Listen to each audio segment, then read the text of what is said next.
My name is Rhapsody, welcome back to Roguebook. It's been a little bit of a beat. I managed to come down with a throat infection, but I've managed to also clear it. Rest, recover, recuperate, and so on and so forth. Other words that start in R. And now it is time to return to Roguebook. We have 226 pages of embellishment here that we can unlock. The most powerful things are up at the very top here. The alchemists, the farrier wells, the mining, the extra treasure. Those are all at the very top. And there was a post relatively recently that was talking about, from Abracam, the developers, about roguelike and roguelite design. And in particular, they were putting forward the idea that the most powerful things are at the very top of the embellishment system here. And that they aren't in the base game, so that you have a little bit of time to get more familiar with the mechanics of the game before they start introducing extra elements to it, such as, treasures that are out in the far-flung corners of the map, the farrier wells that are hidden, the alchemists that also can be hidden, but also you may want to know a little bit more about the gem set and the card set before you really want to utilize them that much, that kind of thing. It makes sense to me. Honestly, it is something that happens in a vast majority of roguelite kinds of games, roguelike-lighty kinds of games. As far as I'm concerned, they're all roguelikes, basically. They're roguelikes with and without permanent progression, but I don't need to rehash that age-old debate. What I do need to do is click a couple of these bad boys, get myself a little bit more power. Increase in the rarity of the cards that we find is pretty good. Increase in the size of the gold piles is pretty good. You know what? I'm actually going to hit the increase in the gold piles 2 times. I just want to give myself as much choice. So if I'm given more gold, guaranteed, that is more choice being afforded to me as a player than if I'm being given a higher chance of finding a rarer card. Because gold is a resource that I get to choose then how to allocate, rather than, being one of the 3 cards is now rare. What are we, embellishment epilogue 8 now? Empty pot. Start each chapter with 2 less brushes. And then there's also permanent malaise. Whenever the front hero plays a card, they take 2 damage. They take 2 damage, not they lose 2 life. So this is dealt against shield, which means that if I can generate enough shield, it won't really matter to me at all. Our next is 9, Epilogue 9, which means, Epilogue 9, I could do, blood times, what's this? Spending gold deals 5 non-lethal damage to both characters. All I would have to do is just buy dense effects, right? Rather than buy many small things, I would want to buy individual large things.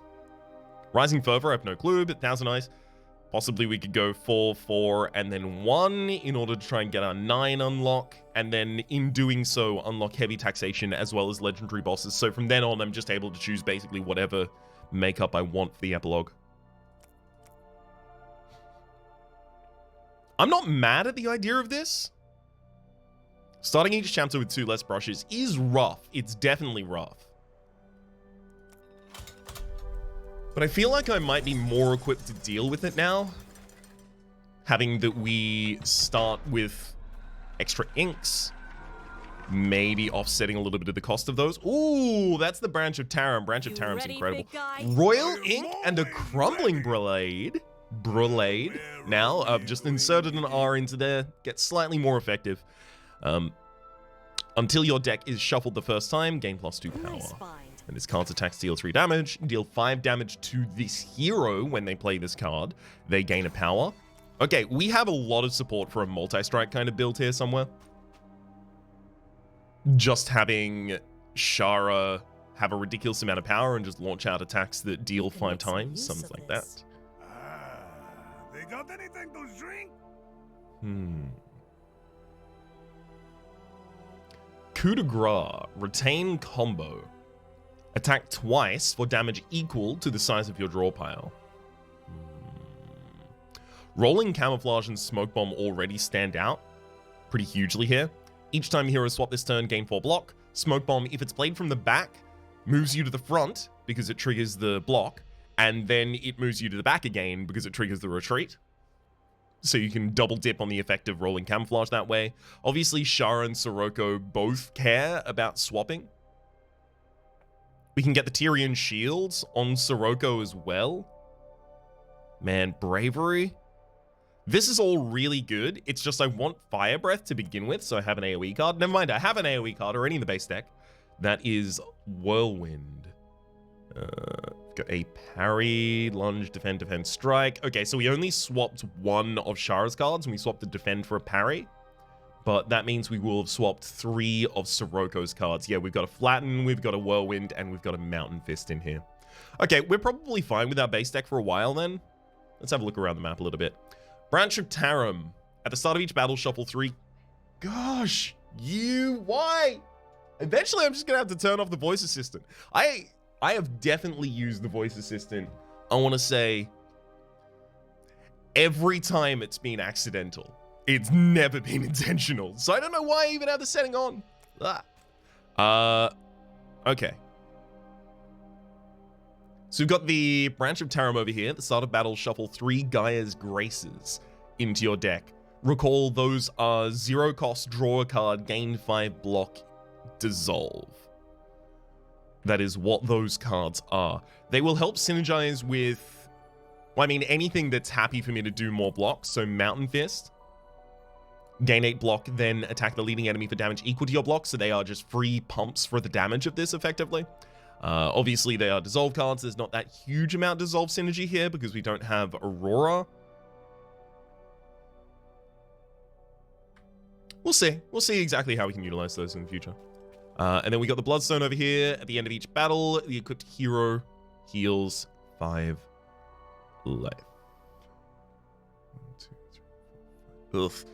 Getting to that Sky Tower is going to be a problem. Every single space, it's 1 further, right? Because the Royal Link can get me 5 spaces, and then it's 1 more space to get to the Sky Tower. But as soon as we get to the Sky Tower, that discovers the Bloodstone. So this is an extremely valuable space for me. It's just, I want like a Precision Ink or something like that so I can make sure that I can get there without having to expend too much. Same on this side as well, actually. You're also 6 spaces away from pretty much every direction. Well, hopefully the normal battle gives me Precision Ink. Here we go.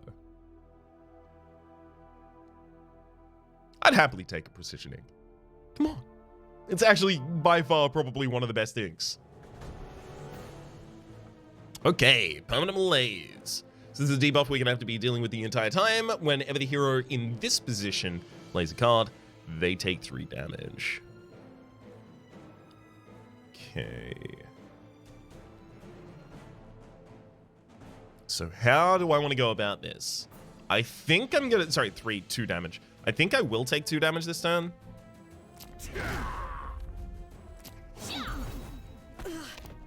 No real other way around that, I don't feel. Okay. If I'm going to be launching any attacks, I should launch them from Shara, and I should launch them from the back. So we'll go that way to the back line. Excuse me, Shara. Until your deck is shuffled the first time, gain +2 power.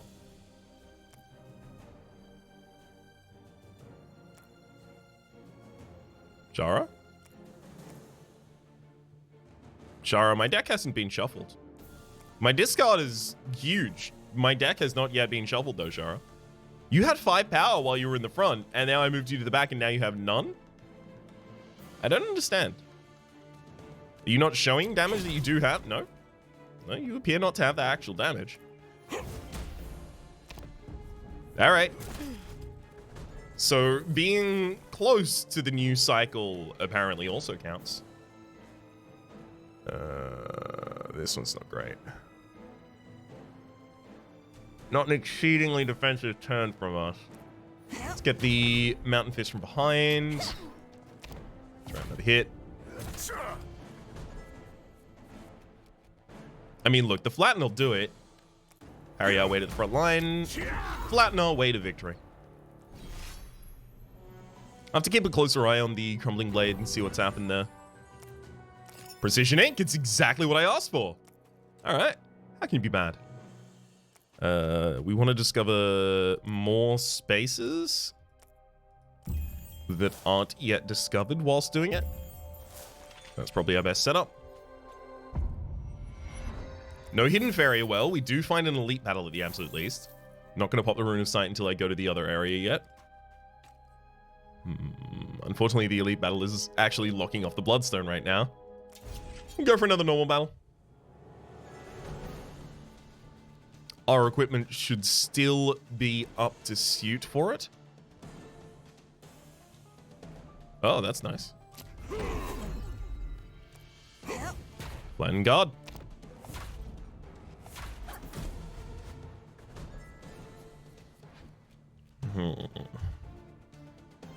Defend plus Mountain Fist is pretty damn good here as well.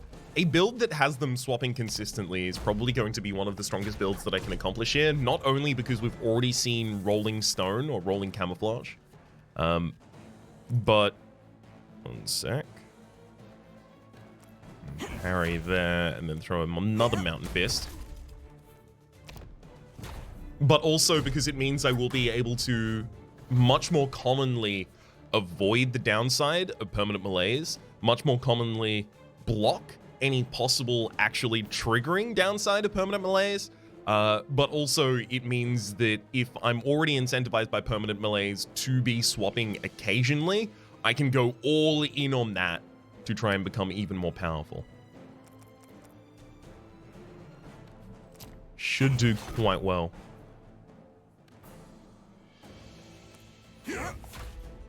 Alright.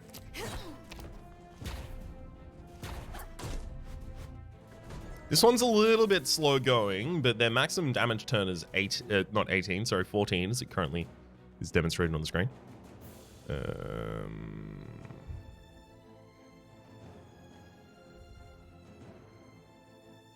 If I could Whirlwind and Strike, it'd be nice, but it tripped.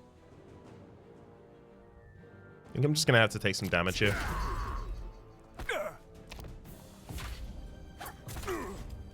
I can't just have them perma-blocking every turn.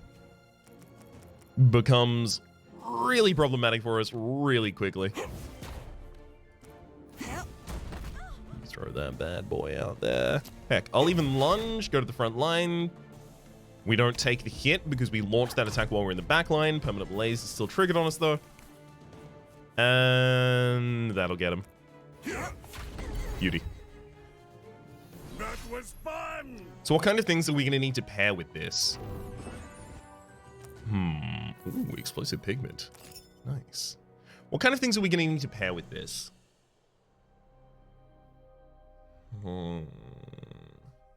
The ability to switch on command would be nice. I wouldn't be surprised if I wanted to take something like Horsemaster in this build.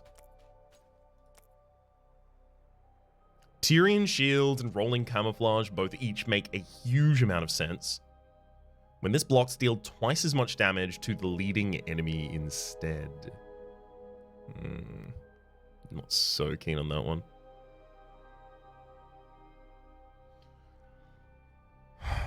I can't just take Rolling Camouflage and Tyrian Shield right now, can I?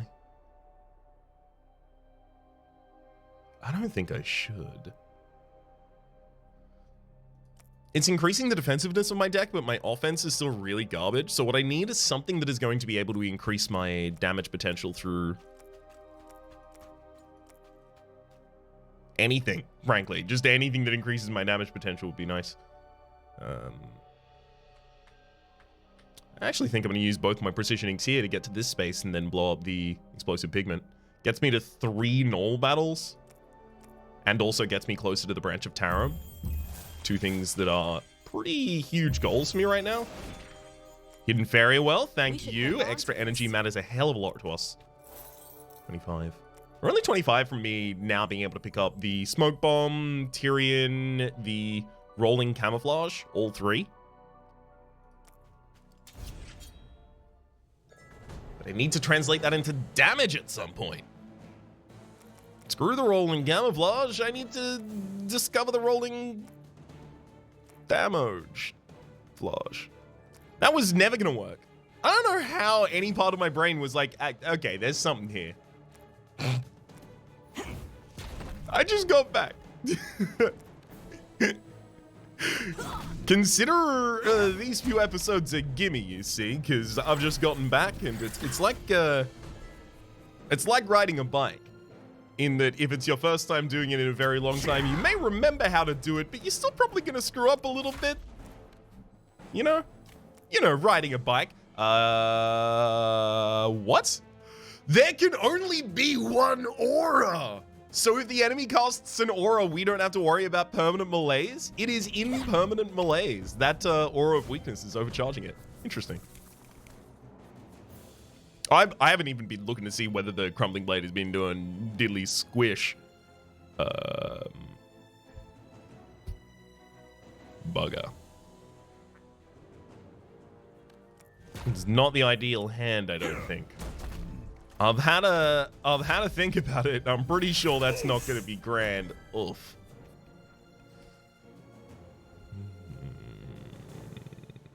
Okay, let's start with a parry. Maybe follow up with a guard. And then we use the Mountain Fist for a bunch of damage, and then we take none back. A well-executed turn, if I do say so myself, and I did just a couple moments prior. Nice. We can already see the problem with being over-defensive here. The damage was the big problem there. Using brushes should be avoided wherever possible. I don't want to short myself on an ink either, because I know that this one is now 4 spaces away. This is a common ink. If I get a royal ink from either of these, we're off to the races.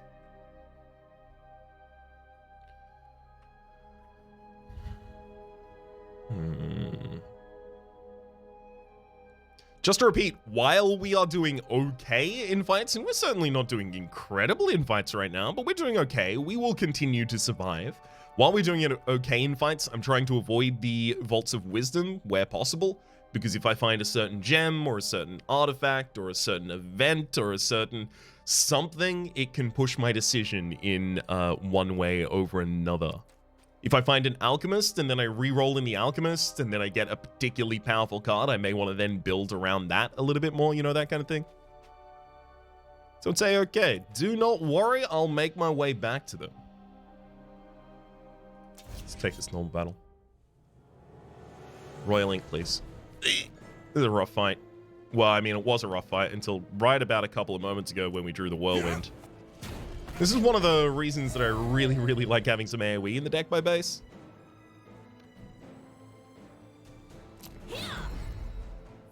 Because this fight becomes pretty hilarious when you have just any AoE in here at all. Just a tiny little lick of HP. Has that back Tiki Elite. Dies to a stiff breeze in their general direction. Alright, there's our second ink. Oof. Alright, let's try one more. Come on, Royal Ink or Precision Ink, please. Okay. Well, I know what we have to do here. It's flatten the back line, instant kill, and then parry and Mountain Fist. Leaving Sirocco in front at the very end, getting Sirocco's Fortifying Brew off. Honestly, I probably could have purchased Tyrian Shield. If I'm not... I probably am going to be purchasing the other two, let's be clear about that. But I probably could have just purchased Tyrian Shield already. I've been pretty happy about that.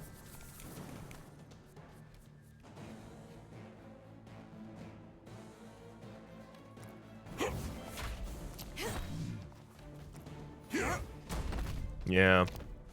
Because turns like this where I can block like just under half the damage, not nice.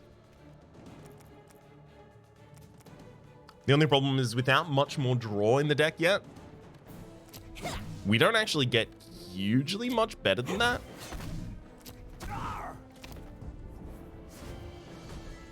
It still takes us a lot of cards to defend. That's a big problem.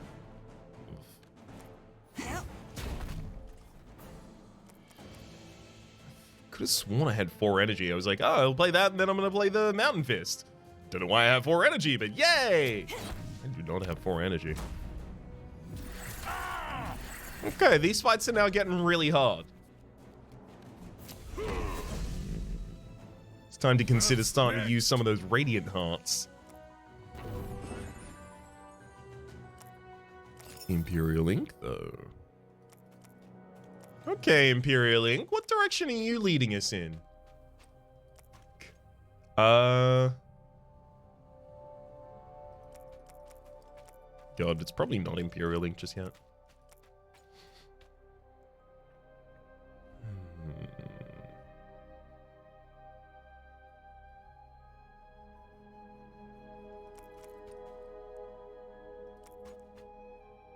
No, I don't like any of those.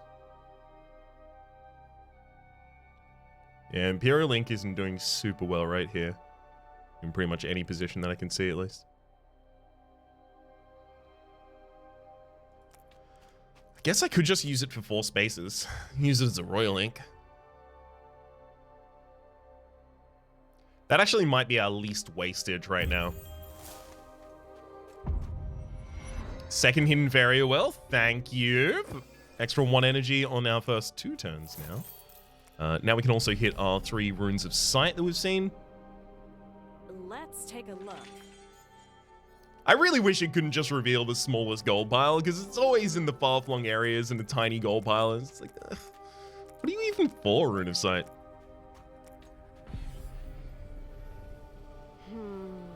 Okay, you found a Radiant Heart. Not bad. Could have been worse.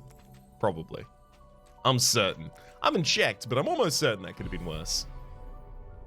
What's over there? Okay. It's not a bad ink.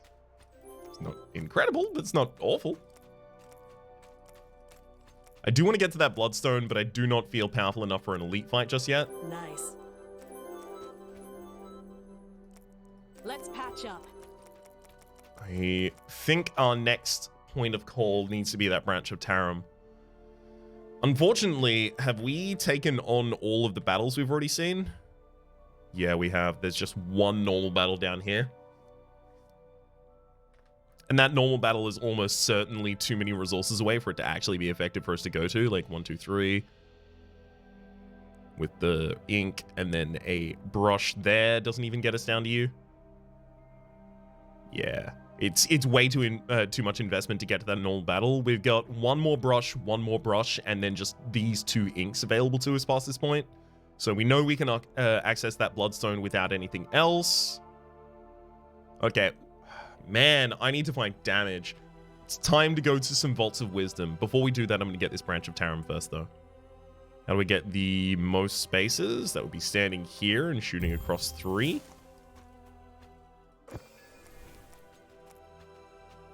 Okay. So here's a big problem as well. 350 for the Tyrian Shield, the Rolling Camouflage, and the Smoke Bomb. 300 and then 50 afterwards. But we still don't really have any damage. Then draft a card.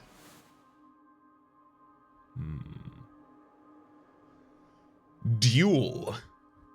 Charge. Attack the leading enemy for 12. There's also Flex. Whenever a hero attacks this turn, gain 3 block. Works well with daggers, I imagine. Then Mountain Fist. I like the idea of trying to go heavy on block and then taking Mountain Fist. I actually like that idea a lot. And then having Mountain Fist helps justify why I'm going so over defensive with these picks, because that over defensiveness can then translate itself back into damage.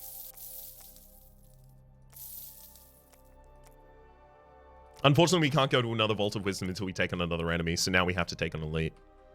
That was going to be always the worst kind of part of it. Gosh.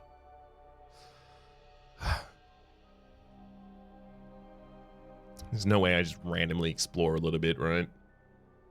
I'm thinking what I may want to do is just hold extra brushes for next floor. So then I'm starting every floor with 2 fewer brushes, but if I carry 2 brushes into the next floor, well then I'm kind of mitigating a lot of the risk there. Gets 9 spaces. What is our majority? Is our majority 10 right now? Sorry, our maximum 13. We should probably take a 13 space.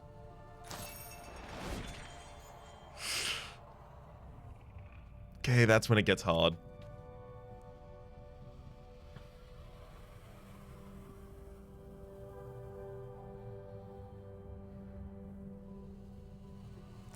I need just a little bit more money. We found some. Okay, I'm gonna go try and get 3 more cards. Phalanx. You gain 7 block if you gain an ally, or control an ally, 11 block instead. That's Clash. Flurry. Attack the leading enemy for 10. Whenever you draw a card this turn, deal 4 damage to the leading enemy.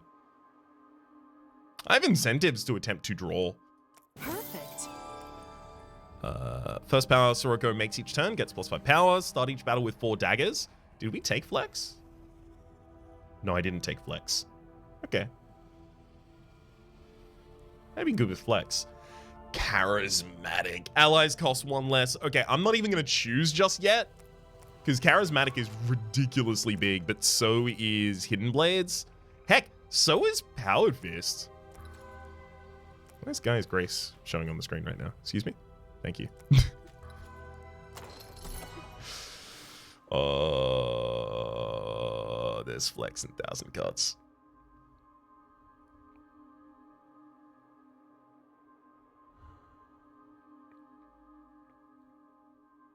Flex is only good if I'm doing like a bunch of attacks. I'm doing like go back to the front, go back to the back, that kind of stuff, right?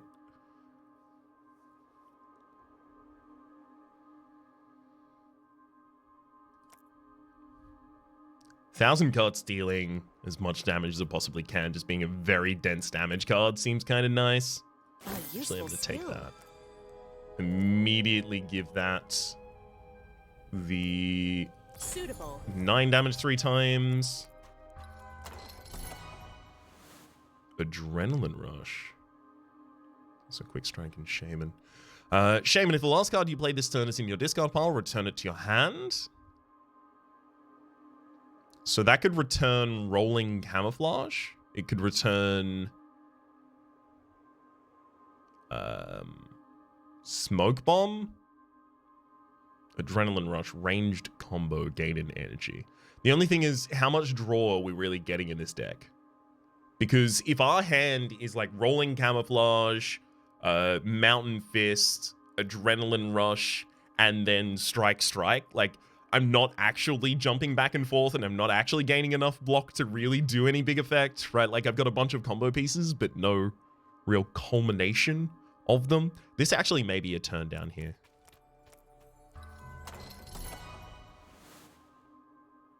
Oof. Allies. Bold Bargainer. Ally Spiritless, activate to discard a card, and then gain an energy. There's also Mirror Image. Each time Shara deals damage, this deals the same amount of damage and loses a single spirit. And then there's Exotic Pet. I'm actually going to turn all of these down. Come on. Man, I just really want Smoke Bomb. Climax Charge. Attack for 17. End the turn. I'm not going to want to leave her in front that often. I'm going to turn that one down too.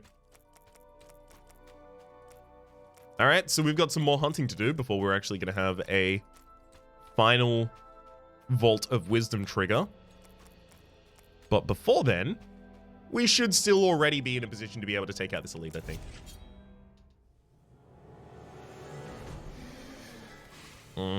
Voice of Hungerers, they're attacking. We know that we need to make sure... Oof.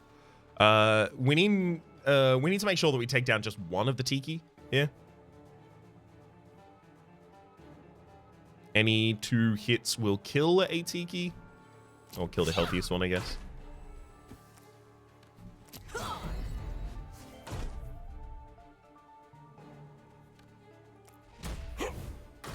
Okay, so you've still got your 2 power from the Crumbling Blade right now.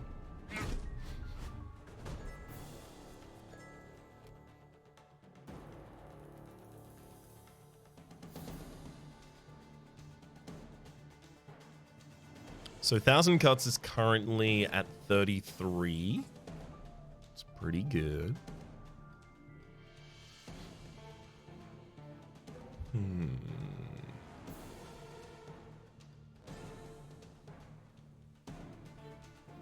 I should kill that Tiki, though. Unfortunately, killing that Tiki requires a lot of my focus in terms of damage to do. Mountain Fist is in a similar hand with Rolling Camouflage, but possibly 2 Gaia's Grace in the next turn at least.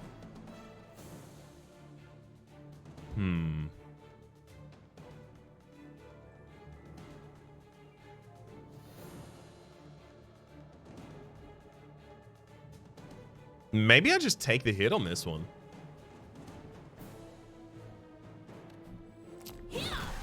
Yeah, I'll stun the Voice of Hunger on a different turn later, I think.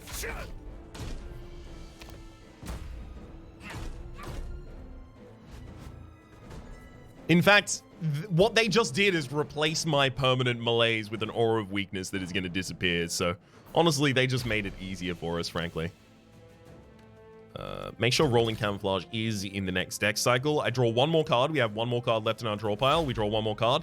Okay, so having your shuffle ahead of you, having the next thing that you trigger be your shuffle, counts as shuffling your deck for the first time. Strange, but not as bad as it never triggering, which is what my fear was, that it was just never going to happen at all, ever. That, and then we launch out that Mountain Fist. Leave him with the perfect amount of HP. That's big damage, though. Rolling Camouflage. I'm parrying my way to the front. And then I Mountain Fist my way back to the front as well. I didn't actually track the defense gain there. I wanted to note if the Tyrian Shield was increasing the defense gain from the Camouflage.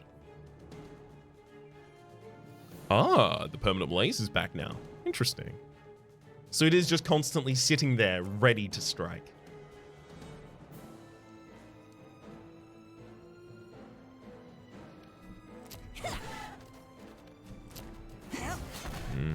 We'll smoke bomb from the front to the back. Thank you for the weakness again. It is much appreciated.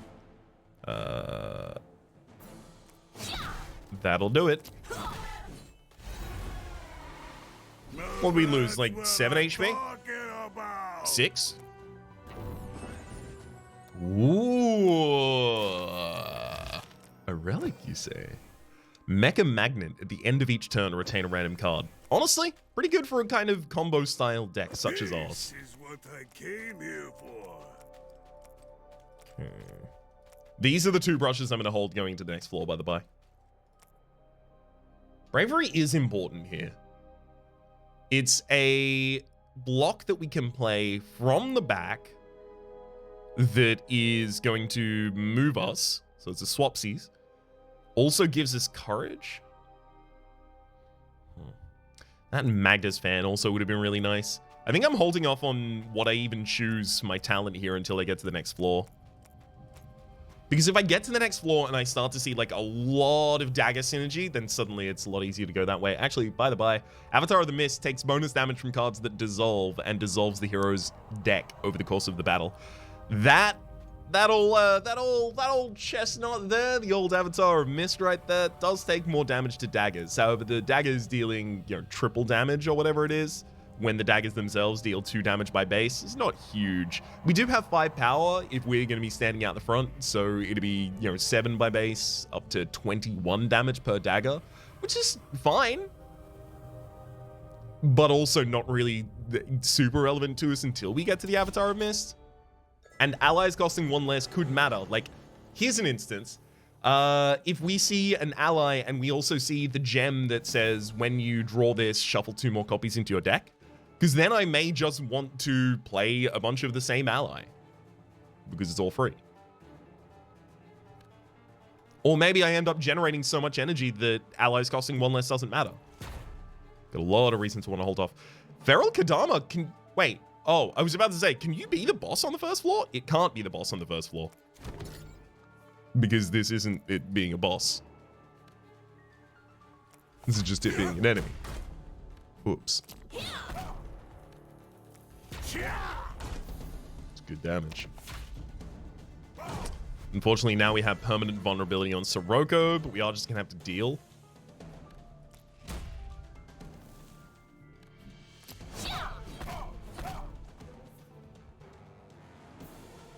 Do I want a Mountain Fist for damage this turn? I could deal 14, or I could block the entirety of the incoming damage. The Feral Kendama doesn't really give us that many turns where it lets up. So I don't really want to pump the brakes here at all. However, I will. And the reason I'm going to is because Mecha could have held... Mecha could have held any card in the hand there, and as long as it wasn't just the Shara attack, it was going to be pretty good for setting up for a later turn. Gaia's Grace draws into parry. So this is going to damage the leading enemy a little bit this turn, but it doesn't really do too much, unfortunately. Ugh. Alright, well, I guess I do still play the Flurry and then Gaia's Grace for the draw. I think I will spread some damage to Shara this turn. Parry, get you out the front, and then flatten from the back.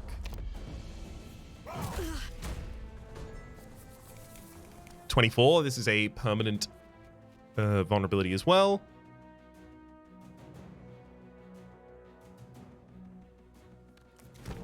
Rolling Camouflage is played from the back.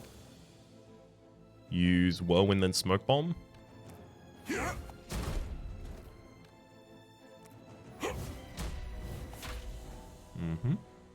So I just swapped the positions and I went from 24 to 29, which means that the Rolling Camouflage is correctly having its blocked increased by the Tyrian Shield. Good. That matters a hell of a lot. 27, there we go. Okay, that's lethal this turn as well. Beauty. Oh, well dealt with. Feral Kendama, well dealt with. Another brush and a treasure that's giving us 3 on the first turn. The Urn of Garbria there. There's nothing else that I desperately need here right now, Adam. I mean, even if there was, I wouldn't really be able to afford it. I feel really weak to be leaving the first floor.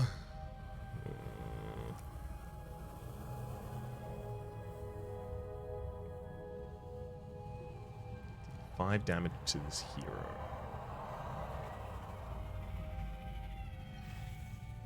They gain 1 power. That, like, usually we're killing in the second cycle of the deck at this point. So what? I'm gaining 1 power and taking 5 damage to gain maybe 4 damage in the next cycle. It doesn't make sense for us to really add that just yet. Ah, I see. I see.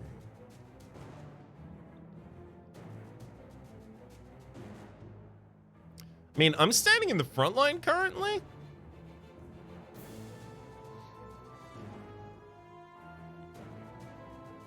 I kind of want to throw my 1,000 cuts as soon as I can, then stand out of the way. And we'll Whirlwind.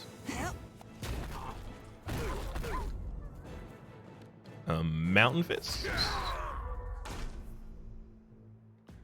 So you are now appropriately weakened and appropriately invulnerable.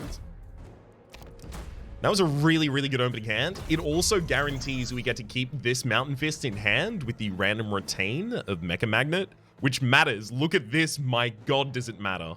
Okay, we'll start with Flurry, because we're about to start drawing cards.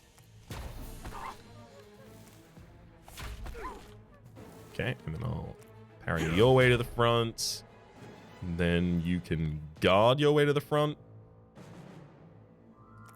Okay, and then Mountain Fists for a weaken trigger. Incoming damage is now 37 against our 33 block. I love that we could just stand on top of that vulnerability. Ooh, Smoke Bomb in the right hand.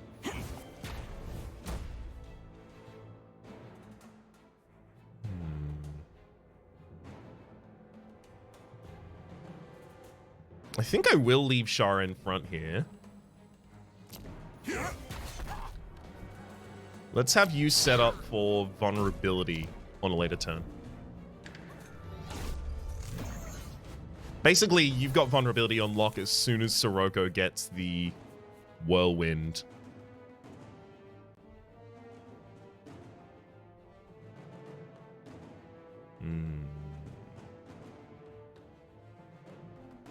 Okay, we're not going to be full defending this turn, but that's going to be okay.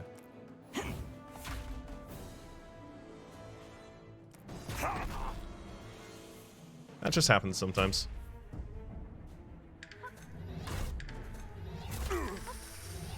12 damage actually taken there. 18 coming back out, but there's Whirlwind. Good to see. Same hand as the Mountain Fist and the Rolling Camouflage, so not grand on those. We'll defend our way to the front line, and then Whirlwind our way to the front line.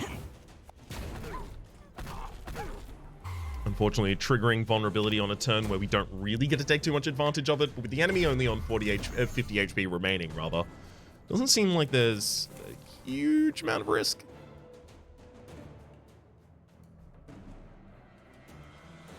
Yeah, you've still got the vulnerability on you, so I'm just going to launch 36 damage immediately at you. Then I'm going to launch lethal at you. We'll see how you react to... Okay, cool. They've responded by dying. An appropriate response, I feel.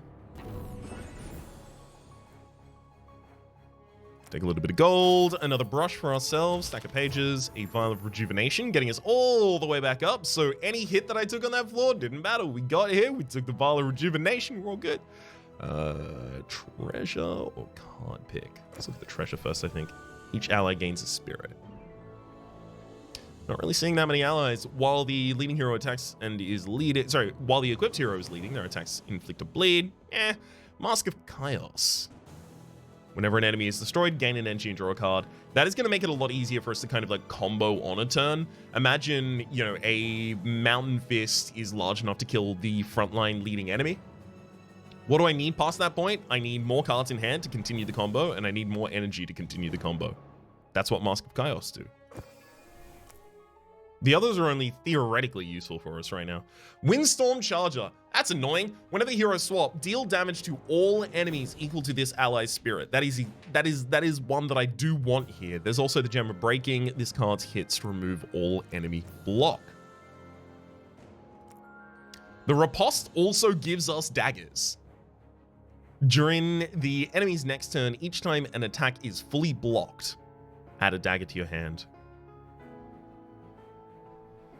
Windstorm Charger ally. When the heroes swap, deal damage to all enemies equal to this ally's spirit. And then there's also Goki. Goki could cost us 2 if I took Charismatic here.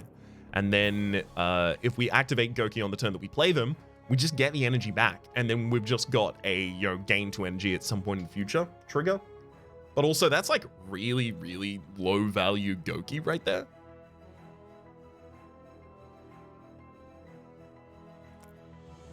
$18 cards, 15. So this would also get us our second tier of unlock. Do I have anywhere where the gem breaking would be great?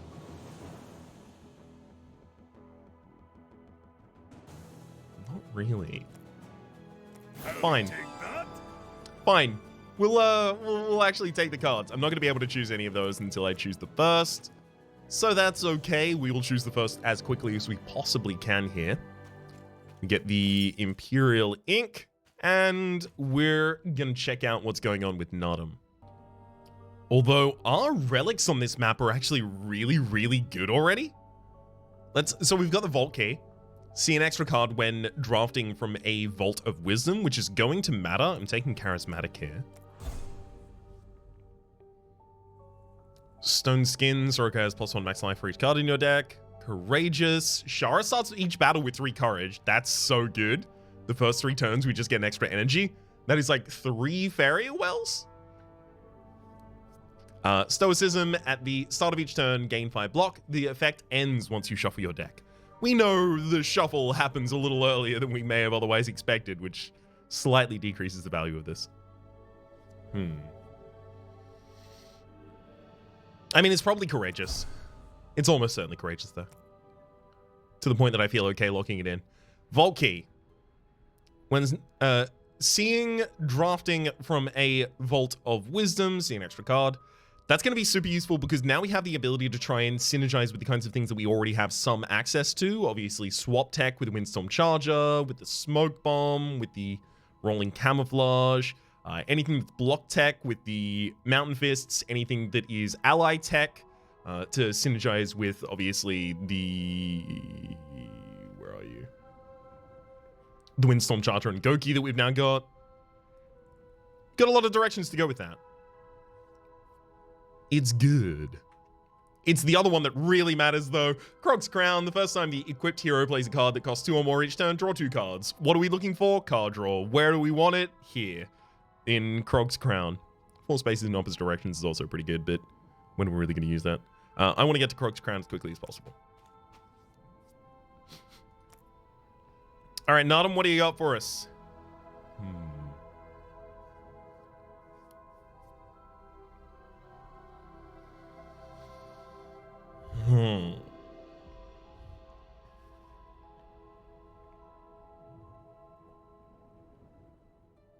These are pretty good,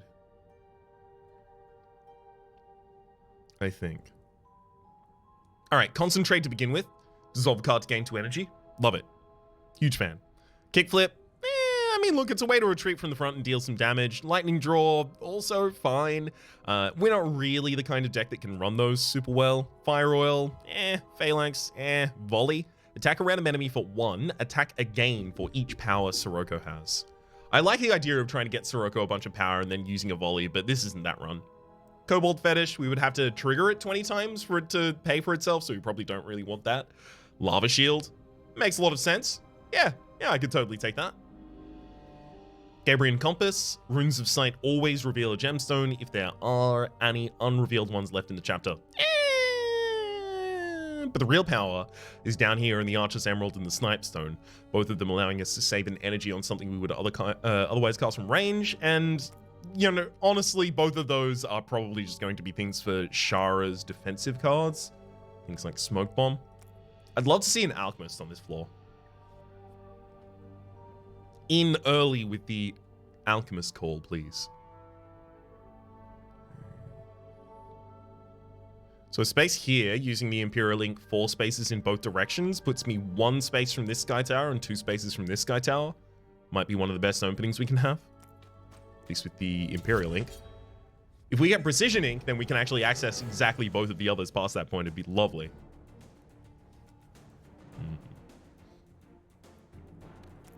Let's play Goki. Not gonna activate you this turn, though.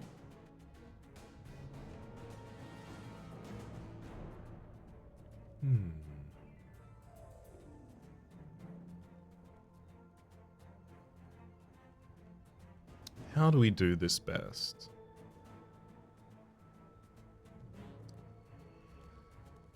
So I want to get the 1,000 Cuts out because that's 3 damage. I want to get the Mountain Fist out because that's defense and damage. Oh, it doesn't matter where I launch the 1,000 Cuts from, so I launch it from the back. We go Mountain Fists, then 1,000 Cuts get launched from here, and then we defend. Nice. This guy only ever takes 1 hit at a time, 1 damage at a time, rather. Hence the play.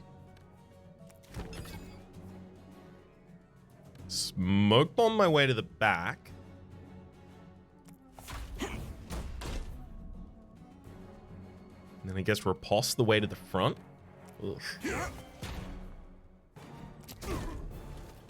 Oh, should have done those in the opposite order as well. Yeah, we're going to be taking some damage on Shara here early, unfortunately. Yeah, it happens. It happens. I really wish I could start with a Flurry here. Let's go Whirlwind to begin with. Then we can use the Flurry because the Gaia's Grace is going to deal the damage every time we draw a card. Pretty good.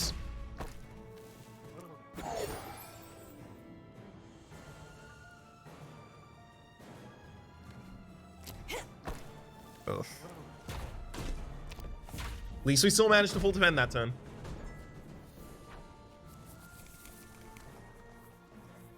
Okay. Swap to the front and then swap back. Okay, and swap back to the front again. Is draw a card. Fine. Works out in the end. We took 10 damage. We took 10 damage on Shara there. Oof.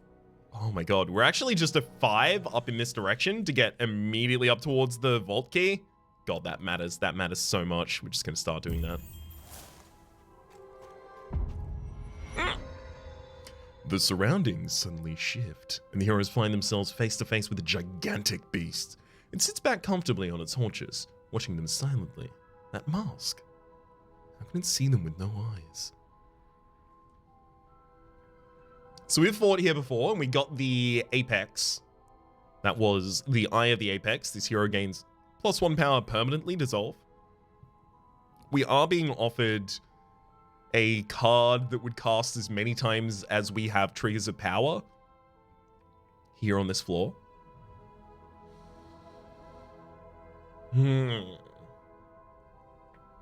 So let's imagine, because this now does properly dissolve, so this would actually we would have to stall out fights a lot to try and make sure that we use this against as many enemy targets as possible. And that's becoming increasingly difficult, because we have turns that we do nothing, and then turns that we do everything. I don't think Eye of the Apex is actually for us this time. What is a Shara hunting card? What is a Sirocco hunting card? And what is a hunting treasure? I don't know any of these.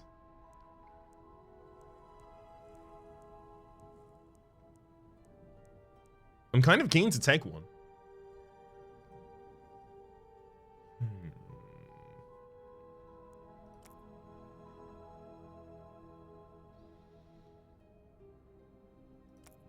I mean, I guess we're more Sirocco themed than anything else. Maybe I just take the treasure. Let's take the treasure. A terrible presence invading their minds. Both heroes instinctively drop to the ground. They perform the universal signs of submission, rolling on their backs and displaying their arms wide open. They show they're no threat to this ruler of the wilds. It tilts its head and seems to quickly become uninterested. This is no quarry worth hunting. As it lopes away, the heroes notice a mangled pile of bones nearby. A previous victim, one not so lucky. Some sort of precious item is clenched within its torn fingers. Claws of the Predator. Okay. Well, we got offered this before and we chose not to take it. I mean, I guess I'll put it on Shara. Just in case we do dagger stuff later. I already know my direction, so I can start looking at vaults still. Smoke bomb. Excellent. Totally makes sense here.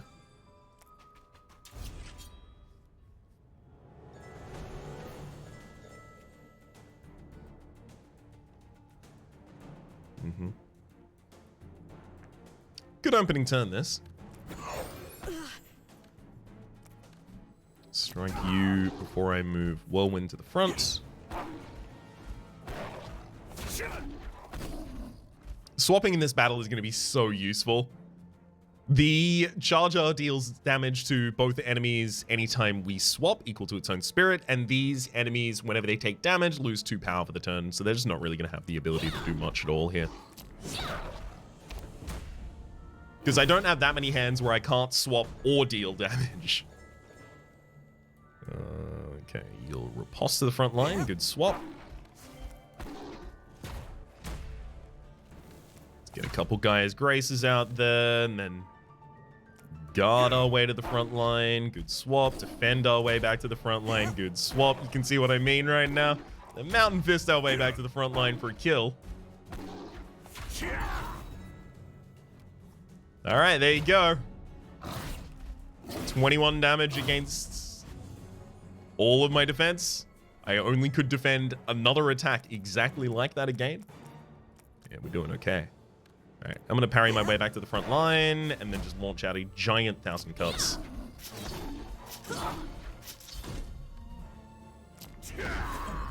Beauty. Krog's Crown is going to matter so much as soon as we can get to it. Oh my god, we actually did get the Precision Ink. Oh, it's a little late though. For getting us to the Sky Tower? Yeah, it's definitely a little late. I mean, I can stand here and then 4 in 2 different directions and then still go down around that way. It's still the most discovery that is going to manage to do for us. And it gets us this normal battle early, I guess, if I care about that. I don't really care about that.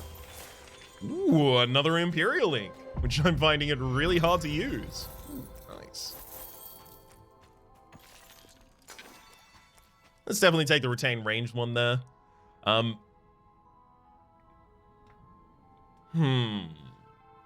Retain ranged, eh?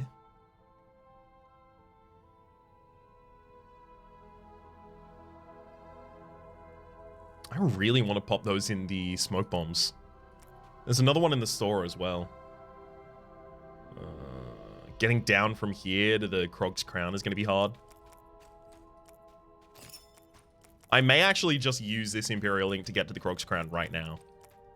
Oh, wait. I got so close to you, and then I just didn't even go to you yet. That was daft on my part.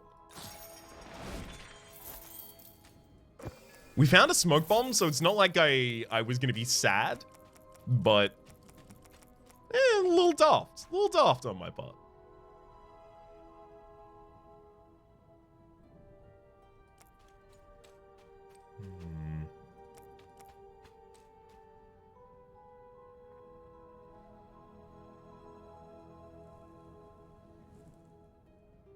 Yeah, there's not too many positions that Imperial Ink could be used in that are going to be much better than this. Even if I move one space across, the ink doesn't get us all the way to the normal battle. Sometimes you have to heavily undervalue them, because the objective they get you to matters so much more. So I managed to get a 14 off the back of that, and then we'll go back into battles, I think. Yeah, back into battles for a bit.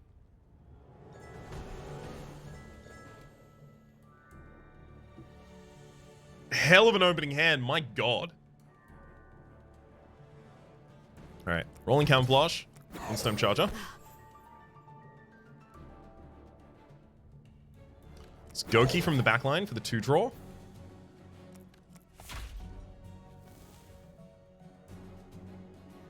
Okay, I'm gonna guard to get to the front. Then I will lunge and 1,000 cuts from there.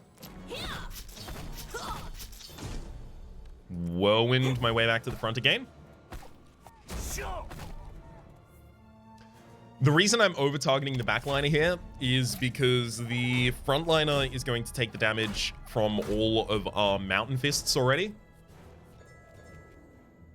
So I already know that they're, well, not doomed, but hopefully going to have a bit of a rough time.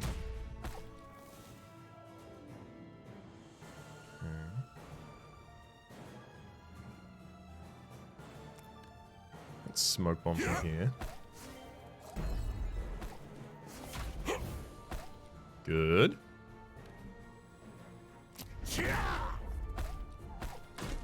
I mean, look, if we can kill them on turn 2, was that turn 2?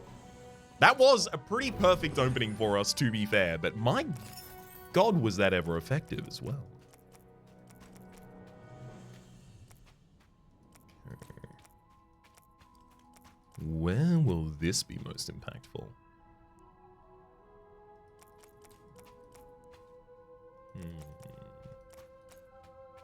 I mean, I've done both Sky Towers, so we can go for Runes of Sight now. Yeah, I do like the idea of trying to go in this direction. Feels like there's a lot of space out there. I don't want to risk, like, trying to get a double pigment or anything like that, but I do want to try and pick up, if possible, a different ink from a normal battle first, so that I can get out into the middle of nowhere, really. Not our best opening hand, but it does include a Flatten, which is just a 2-cost card, which starts getting us our draw again, which suddenly means, hey, it's still a fine opening hand. 14 cards remaining in the deck. There's not 14 weak cards in this deck. My father's deck has no weak cards.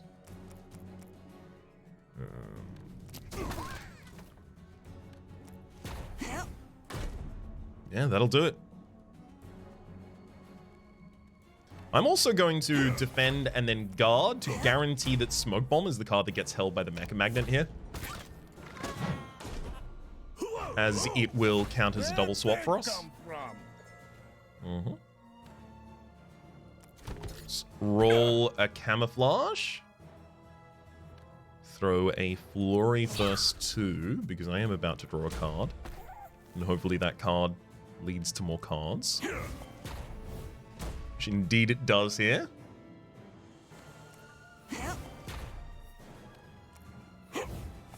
Platinum. I'll get an extra energy as well as 3 more cards, please. Ooh, 1,000 cards. I was already looking forward to having the Riposte and the Dagger online, but no, 1,000 cuts for 33 damage is definitely still worth. Yeah, as it turns out, it's pretty good.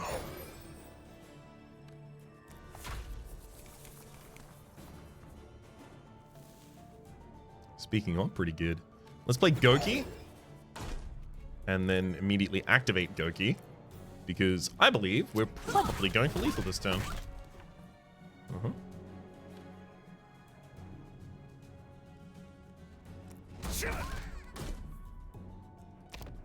Now, when I said we're probably going for lethal this turn, what I meant is not that.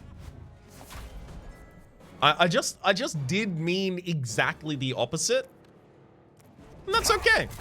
Sometimes you say a thing and you mean everything except for the thing that you said. Noise. We get out of the fight taking barely a scratch still.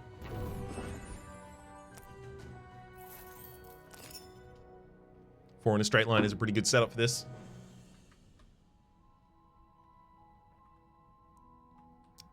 Okay. 4 in a straight line down from there and then just blow up.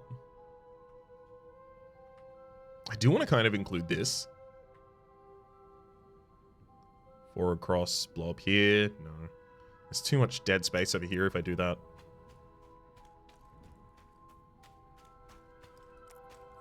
I think this will count.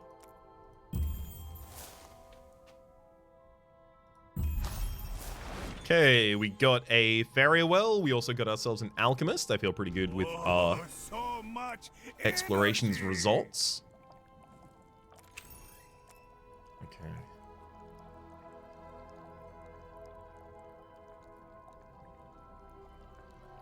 I feel like there's slightly more cards I could find in Siroko's set here that would be beneficial for us. Because we're more about translating our defense into damage rather than damage as a kind of course for itself.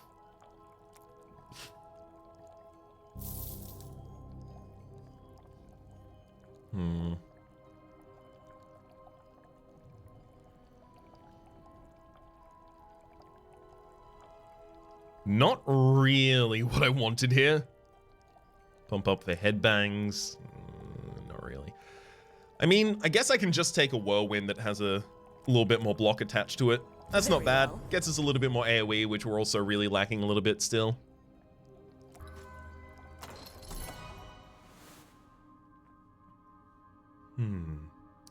Green Shields. Melee retain. Gain block equal to the size of your draw pile.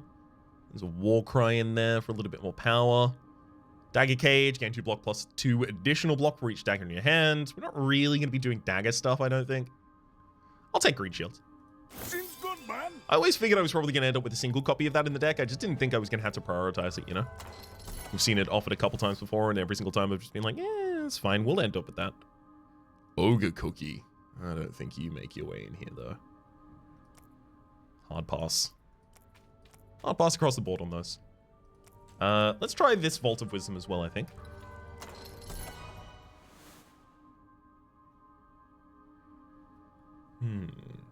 Rock Out. Add a headbang to your hand. Gain block equal to twice the number of headbangs in your hand. No. Definitely not a War Cry. Definitely not a Lava Surge Axolotl here. Unless I already had, like, you know, give 5 Spirit to a card. Probably not really going to be worth it on that one for us. Slam. There is Horsemaster. An aggressive ally that just activates to swap your heroes, does 5 damage apiece by itself in the interim. But it's up against Think Twice, and Think Twice has 2 slots in it. Oh no. Think Twice has 2 slots in it. We have to take that out. We don't have a huge amount we can do with that just yet, but God, that's important. Works. Especially next floor, if I find something like, you know, Gem of the Scholar and just add draw 3 cards to that card, it's suddenly ridiculous. Do I take another Greed Shield or do I hard pass? I'm not really going to be scaling with Bleed. That's not how we do.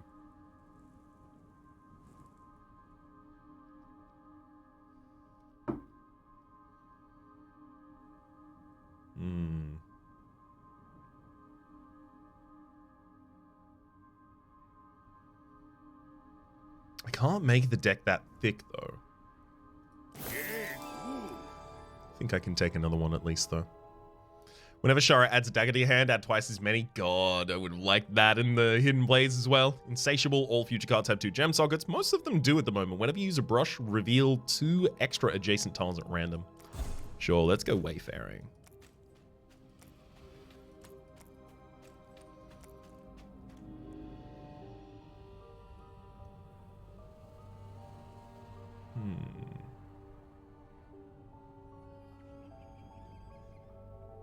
I could use a Precisioning to move 1 space up and then use a brush there. Feels like that would actually give us a pretty good return. Let's start taking on some normal battles again. It's been a while.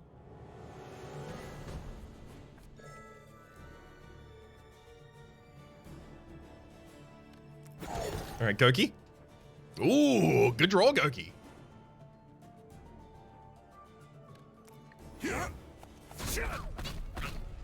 Start out with a giant whirlwind there. And it's got to be something like Riposte. I'm going to get 2 energy out of Goki this turn as well. Lunge. Yeah. Lunge. Guard. Defend. And then Mountain Fist for the kill on the frontliner. Sure, I'll play it, guys. Grace. No reason not to.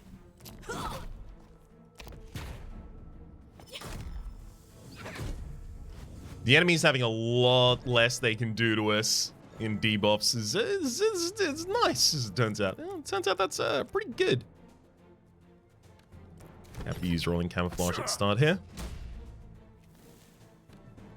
Carry our way out. You can Greed Shot your way to the front as well. Throw in a Smoke Bomb from the back for 0 energy, setting us up for a Mountain Fist kill. I feel like at this point, the Mountain Fist is well and truly kind of like demonstrated itself as being our core damage dealing engine here. It does feels good, man. Stardust Pigment. God, that really gives us like an open map here. It can be used for almost 19 spaces. 19 is its maximum. It can be used for 18 right there.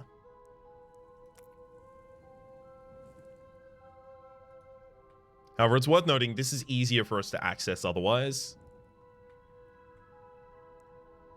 Whereas up here is a little bit harder for us to access. I guess with the extra brush and the extra normal battle, they're kind of much the same. Okay.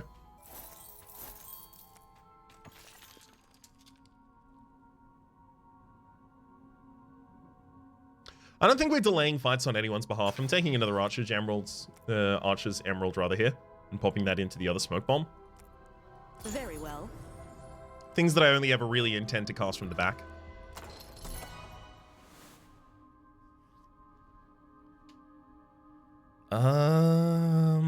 Hard pass on this. I'm going to be saving a little bit of money for the next floor.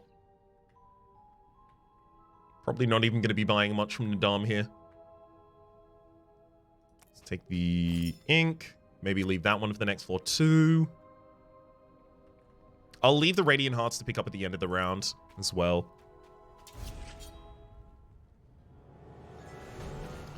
Don't want them just locking slots that I want to use for other things, you know? Whirlwind our way to the front and see our cards. Ooh, another Whirlwind. Who'd have guessed it?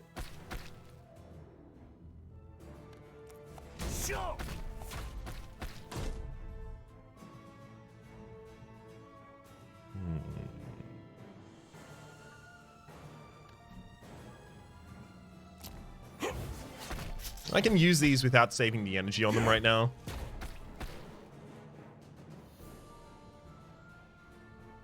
Am I going to retain this whole hand? This has retain, this has retain, this says retain a random card. Now, a lot of games like this that I played that have had some effect of, you know, trigger this on a card in your hand. If that card already meets the requirement, like the card is already 0 cost, it can't have its cost decreased, or the card is already retained, it can't be retained again. A lot of them automatically decide. Now, this is definitely a quality of life feature, not something I always expect. But a lot of them automatically decide, okay, this is already retaining, this is already retaining. Those aren't viable targets for the mecha. It'll target this. I want to see if that happens.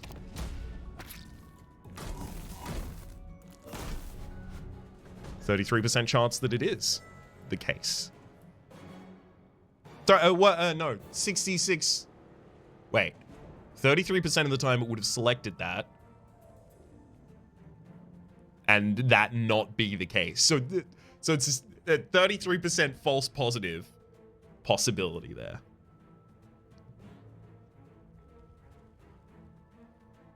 Oh god, we don't have much draw in this hand. That is one of the big things we're lacking. I keep pointing it out. I'm finding ways around it, like Krog's Crown and the Mask of Chaos. And, you know, pseudo draw from Mecha Magnet, right? Holding a card over from the previous turn to the new hand is pseudo draw in a way.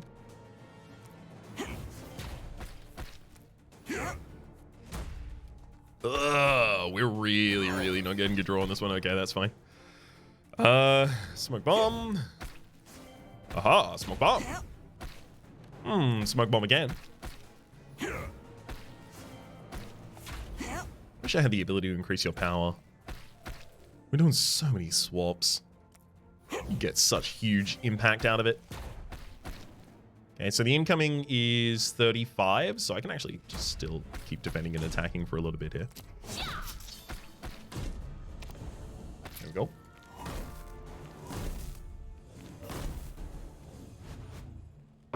Thank you for the daggers.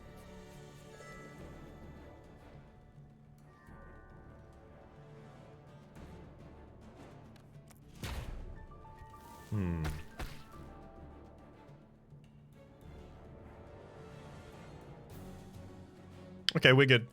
I'll guard my way to the front. The spawn of Itsanu in the front line already takes enough damage to die. That sets us up to play Flurry. So now you're taking damage anytime I draw a card, and I'm about to draw some cards. Well, I mean, I could have been about to draw some cards, but I can also just kill you. Let's kill you with a dagger, and then playing Goki. The arrival of this cute, small friend has murdered that spawn of Itsanu. Even more precision inks. Those are going to be super useful next floor. We have no reason to want to just expend all of them here.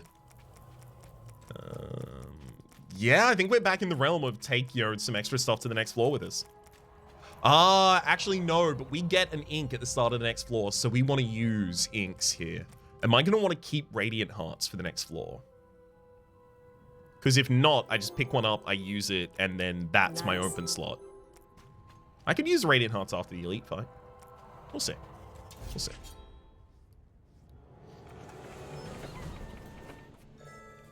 Okay. Oof. We'll start with a flatten, just because we've not found draw in this hand. Yikes! I want to be able to keep rolling camouflage in this hand, but am I going to be able to? 15.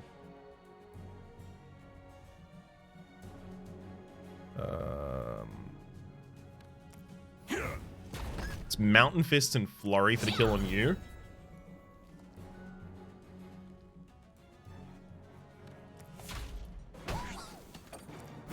Yeah, this was never going to be a great opening turn for us.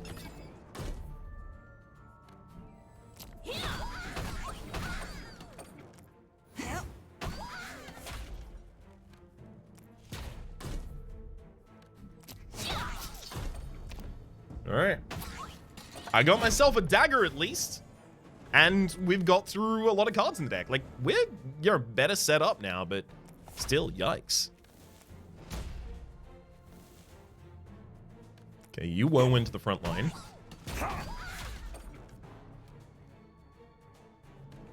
Try to greed shield for a wee bit more defense. Maybe a double swapsies there, maybe another swapsies here, and then a mountain fist of 49 damage. Good. Welcome to the party. Good. Whirlwind's left in Eris too.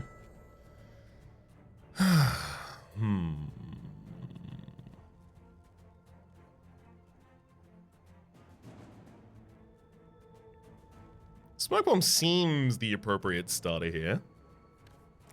Probably because it is.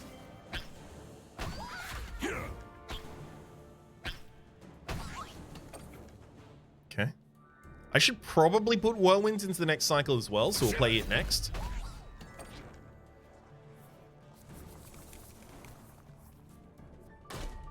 Let's also get a Rolling Camouflage out there before I use a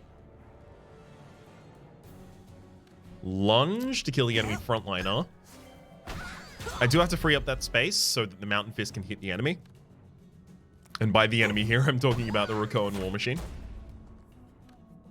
That's 42 out to you, and then I've got 1,000 cuts, and I've also got a dagger. 1 damage overkill. I mean, the enemy had bleed as well, so actually not.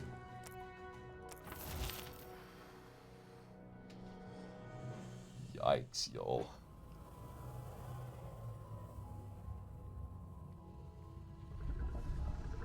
We have 8 energy on turn 1. So if we can put the combo into our opening hand... Actually, we generate 4 energy every turn. So if we ever combo the combo out, that is to say if we have a 0 cost from Shara we can play before we play combo, we can then get the 8 energy. Our problem now is only draw. And that's going to remain our problem for probably the rest of the game. I don't think we play anything else yet. I think we just go into the boss battle. I will have one final check with Nadim to see if I've messed something up here and ignored something incredibly important. I don't think Lava Shield is incredibly important. I think it's fine. We found energy. Concentrate's no longer really relevant. It's nice, but is it nicer than being able to spend that 100 on something next floor? Probably not. It's pretty hard to reach that high watermark here. Ooh, that's all of our AoE in our opening hand in these 3 cards.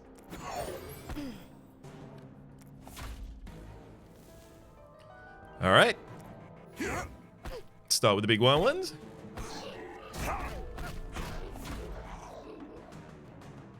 And then I'll defend my way to the front. 1 more swapsies. And then whirlwind for 2 more swapsies. Sorry, for 1 more swapsies, but 2 more kills. Mask of Chaos gets us 2 more cards. Wow. So that was really good in terms of getting chumps off the field. Not that great in terms of anything else. I mean, that already retains. That'll retain too. Yeah, make him vulnerable. See if I care. Do I look like I care? Watch me shake. Good work, Goki. Let's throw out a flurry there. Guys, grace. Ooh, smoke bomb, nice. Smoke bomb leads us into thinking twice.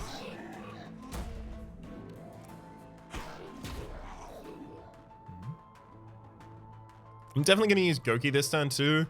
Let's write a greed shield. Maybe a riposte as well. Okay, and then Mountain Fist my way back to the front. So I'll do 40 damage to the enemy. I'll take some damage back, I guess. Not really enough to make me question anything, though. If I can draw 2 cards, Greed Shield suddenly becomes really good. Smoke Bomb's not going to draw a card for us, though. Which means if I want to draw 2 cards, I have to use the Mountain Fist, which is going to be the payoff element from this turn. Rude.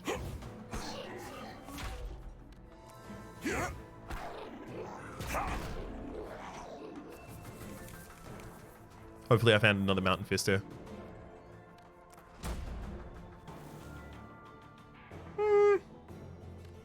That'll do. Go to the front line and start inflicting some bleed.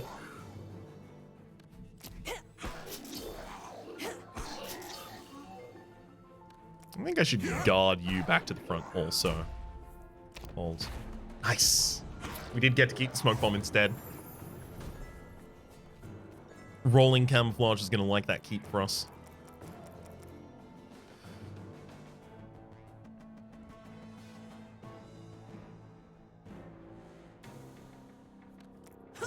Let's start with Flurry. Then throw out a Greed Shield. Pop out Goki and then use a Mountain Fist for draw. So I do that now or do I Smoke Bomb? No, because I could end up drawing into Rolling Camouflage as the thing. Maybe I'm just playing a Whirlwind instead.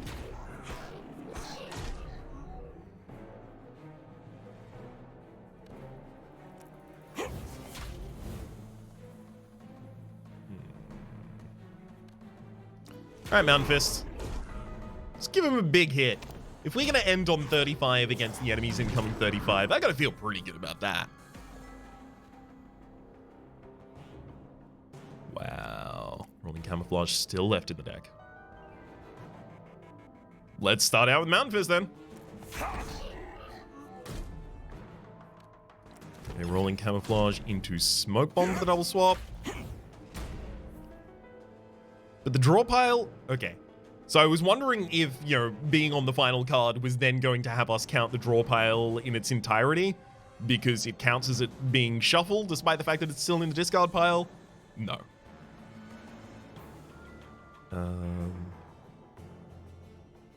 That was definitely like a wishful thing, though, on my part. Let's riposte you. Try to defend as well, sure. Minimal damage turn, but you can see that we kind of have on and off turns. I keep repeating. Good camouflage. I'll actually use the camouflage to set up Think Twice, rather than actually having to combo that out. Nice. Good smoke bomb. Into another smoke bomb.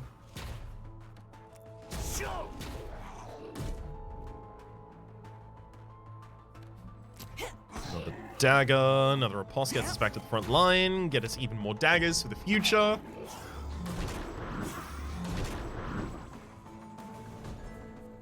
Just waiting for one of these turns to line up correctly. One of them invariably will. I hope.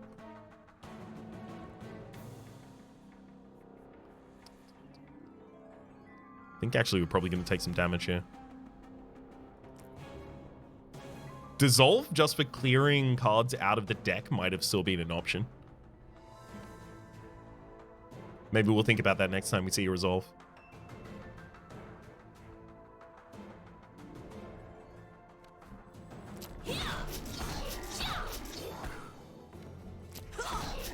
As long as I'm okay with taking damage here, we have lethal.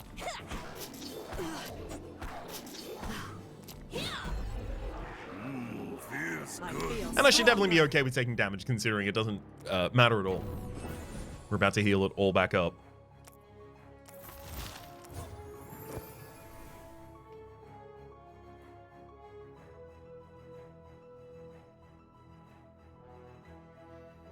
Whenever you destroy an enemy, shuffle a hunt down into your deck. We know that we don't want to do that.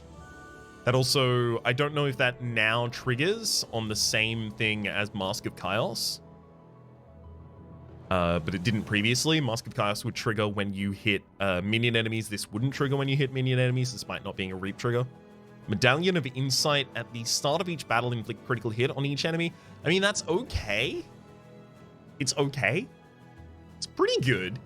Yeah, sometimes our first hit is huge, but Fagoro's hat is so good. I can't turn down Fagoro's hat. Phase Stone. After you play this, return it to the top of the deck at the end of the turn. It's also a cross strike and smoke bomb and quick strike. God, I could put Phase Stone and Primal Skull both onto Think Twice.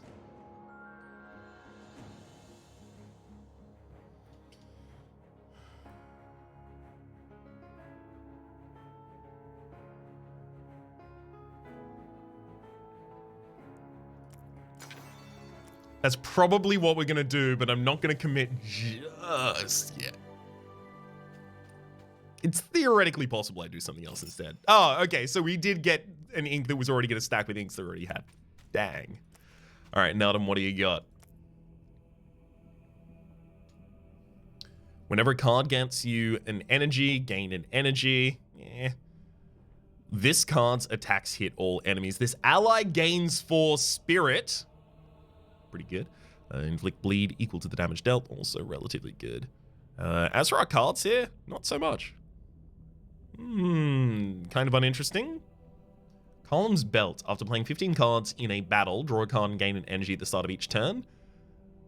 We trigger that in 2 turns. That'd be pretty good for us. We don't really have cards that give us energy, except for when we put... Well, actually, Goki gives us energy, but also not really its primary thing. So we're probably not going Seafers or Flame. We'll probably go Columns. Probably go Gem of Evolution to pop that onto the Windstorm Charger. Because we swap a lot of times. Actually, you know what? I'm just immediately taking that and putting that bad boy in that bad boy. Suitable. The card's attacks hit all enemies. Putting that on a Mountain Fist would be really good. Not going to be doing that just yet at the absolute least, though. Okay, what's the size of the deck? 22. We unlock at 26. Blue Pendulum. When your discard pile is larger than 15, this hero's block cards give 15 more block. Gain block equal to the total cost of your cards discarded at the end of your turn.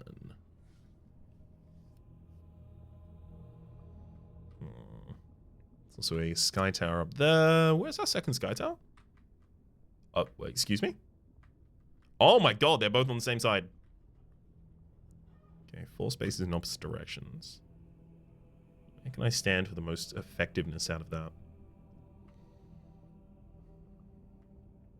Honestly, like, it still might be the most effectiveness I can get out of 4 spaces in opposite directions is 4 spaces here to join us to 1 space for the Precision Ink to get this unlock.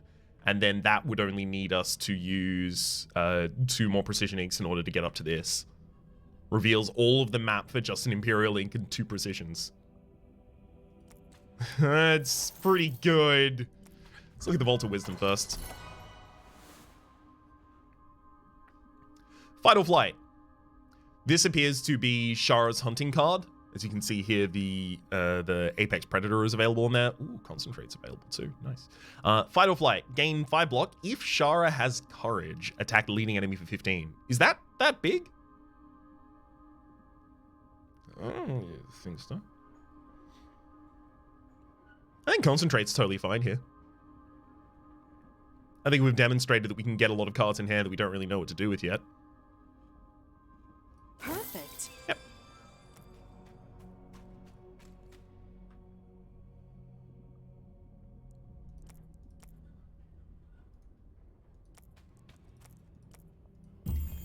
Okay, and then that goes there. Fagoro! I was ready. I knew. Oh, you tried, bud. You absolutely tried. Now it's embarrassing. I'm gonna have to slap you down for that one, bud. Okay, one there, one there. Another alchemist. Love to see it. I will take back my Tyrian shield. Popping that onto Sirocco. Hunting Cloak. If the equipped hero did not attack last turn, they gain 2 power this turn. I mean, we move most of Shara's attacking cards out of the deck at this point. And this will amp up her turns where she does use her daggers. I think I've seen this before.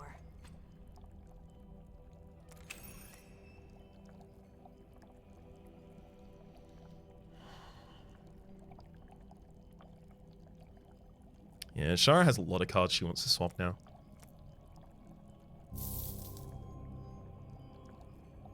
Attack the leading enemy for damage equal to your draw pile size. Not really relevant here.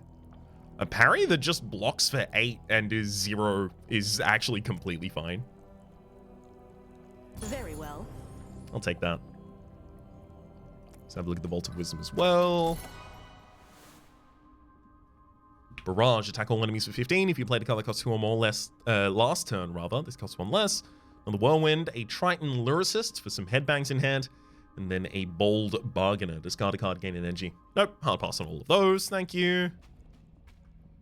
None of those really provide us anything that we don't get better in a different way already. I'll use a single Precision Ink in order to get the Divine Cloak.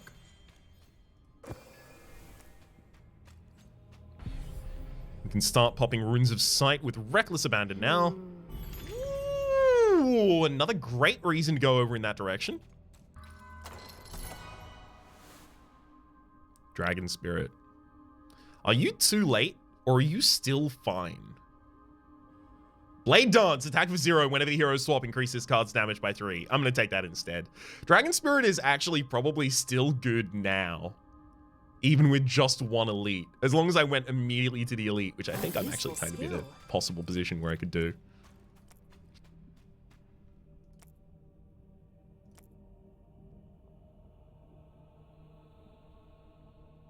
Let's go get the other gemstone, and then we can decide what we do with the face stone and the primal skull, because we don't need to have decided now.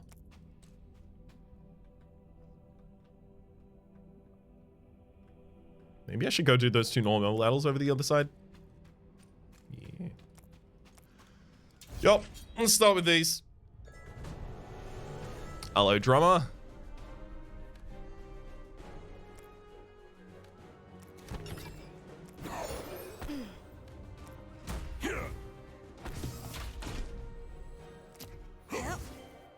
So that is a dance buff, debuff that you're going to put on me. Now we have Command Dance. At the end of each turn, we lose 2 life for each stack of Command Dance that we have. Reduce the stacks by 1 whenever the hero swaps. So now we just need to use a bunch of swap tech here.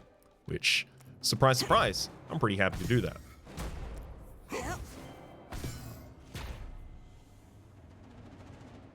It's Whirlwind you to the front. Setting up for another Smoke Bomb.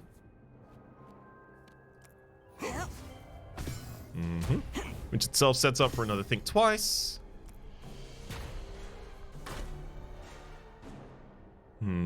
Unfortunately, we are going to lose 4 life on Shara here.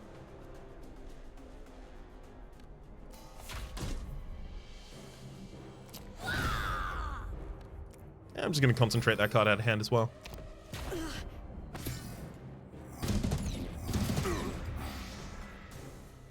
Good drumming.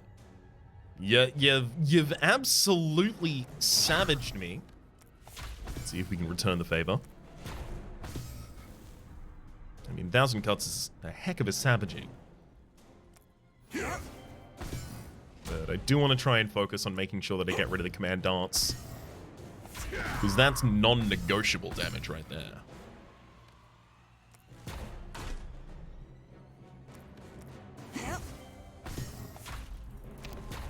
Beauty. Set up vulnerability for 1 turn, and then you've decided not to attack on the following turn. Look, it's bold strategy, Cotton. Let's see if it plays off for him.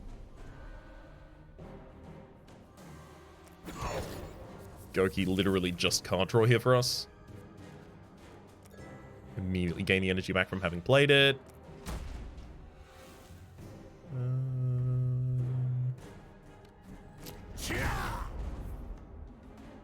I guess I can Mountain Fist.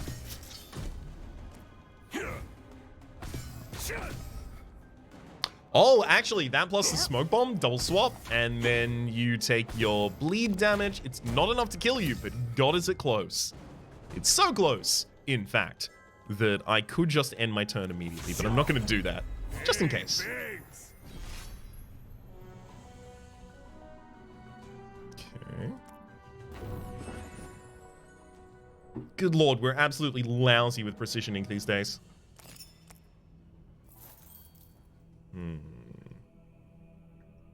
Annoyingly, this is one of the circumstances where I actually didn't want precision ink, just because I already have a lot of it. It's probably enough to use one space there for this gold.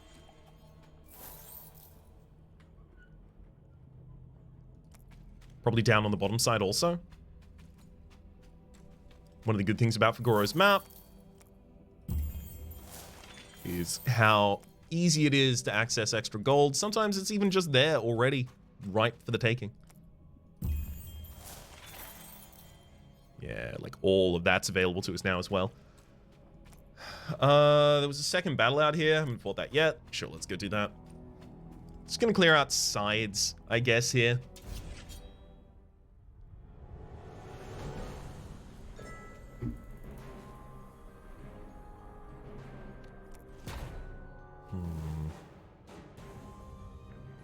Okay, Flurry's still a good setup for Whirlwind. Because it draws 2 cards. Nice.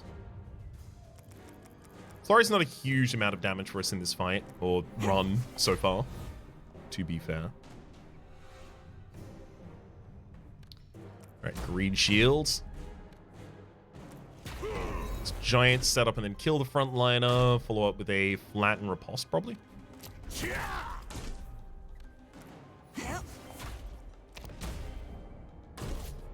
Thank you for the dagger.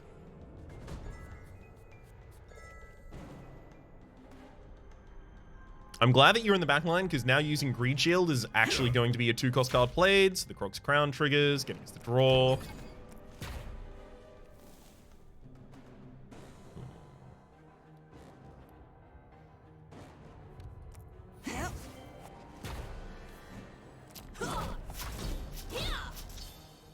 I mean, as long as it did the bleed damage, despite the fact that it didn't actually manage to hit the enemy there. Past the first hit, that's good enough for me. It's an aura of weakness, so I actually can attack for the front line. Great.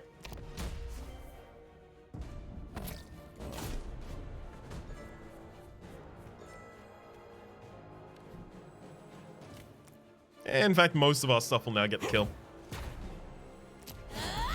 Blade Dance was a great pickup. It's good to just have one really, really, really dense damage card that is just getting even denser over time. That's a lot of precision inks, though. That's not what I want anymore.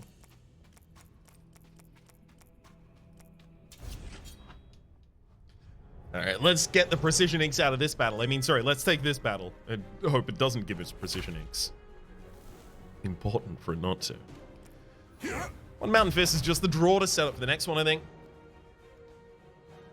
Okay, we're not really going to be using either of them to their fullest effect here.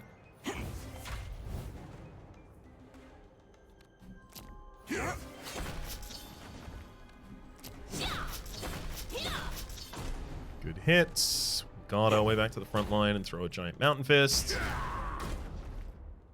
I mean, look, as far as first turns go, still pretty good.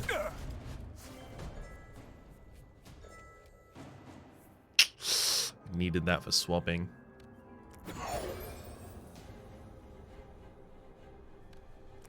As long as I kill one of the enemies here, I'm going to get draw.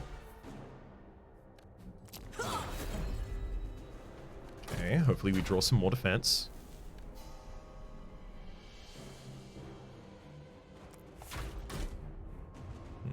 Unfortunately, because I can't get a full block, I should still probably just throw the Blade Dance.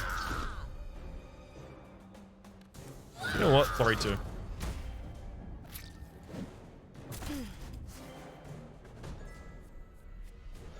We've got Radiant Hearts. We need to use them for something. Alright, Goki, draw me some cards I'm happy to burn. You play a defend, setting up for think twice to be more easily played. Okay. Good smoke bomb, follows up for a flatten, and you're dead. Perfect. We have to have some Radiant Hearts we've already found on the map, right? Okay, so we have at least a 3-tile exploration in that ink. What's over there? Another Rune of Sight. Love it. A little bit more of the map revealed as well. Let's take a look. I think actually what I'm going to do is retreat over here, use this Radiant Heart. I'm just expending this side of the map. Just to reduce the amount of things that I have to think about on the map at all. Mystic Egg. God, that's so good. Mystic Egg being played for 1.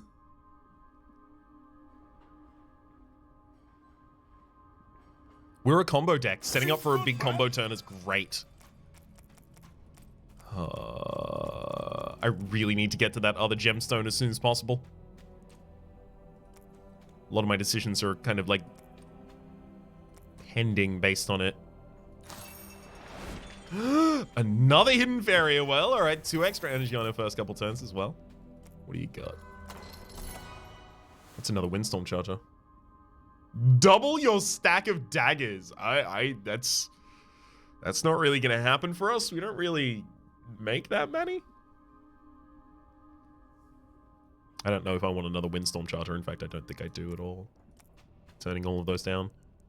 Let's use a single precision ink in order to get so many more tiles over here. Beautiful. I'm now happy to waste brushes much more liberally.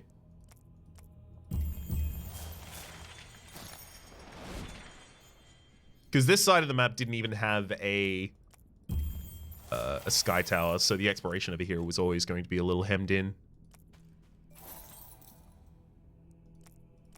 I can use a single one to get up there, I may as well. Gem breaking. I think I still care about my individual block more. Because my block blocks me, as well as... This works.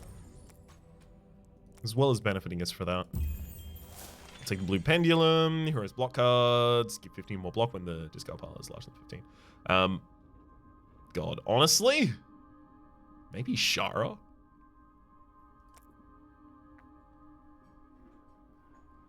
One, two, three, four, five. You got 5 block cards. 1, 2, 3, 4, 5, 6, 7, 8. Okay, it's definitely still Sirocco there. I could entertain the thought otherwise, but I had to come crashing back down to earth at some point.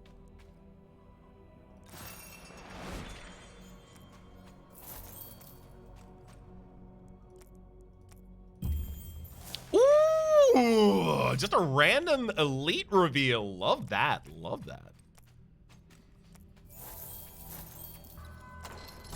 Vault of Wisdom, you got anything that's going to really turn us around here? Each time the heroes attack this turn, gain 2 block on shock and awe. It's like a like a different flex for us.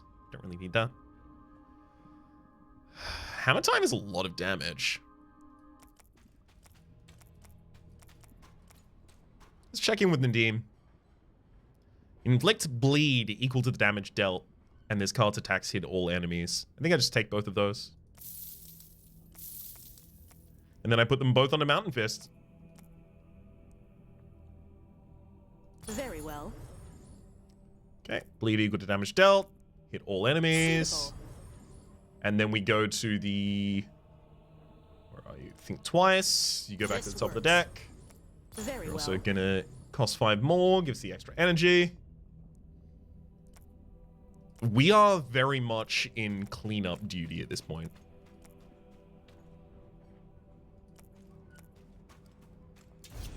All right. Let's clean up the first elite then.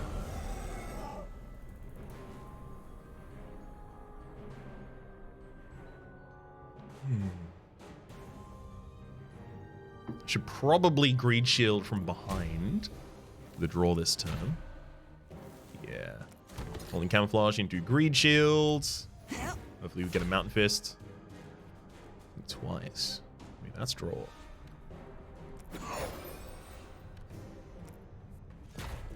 There's the mountain fist. Okay, and then I'll parry. Okay. And then it's mountain fist time. Actually, I'm gonna have you spawn a nerd first. Then I'll mountain fist, because it'll hit both of you. And then in killing the front enemy there, that is going to draw us another card and give us another energy.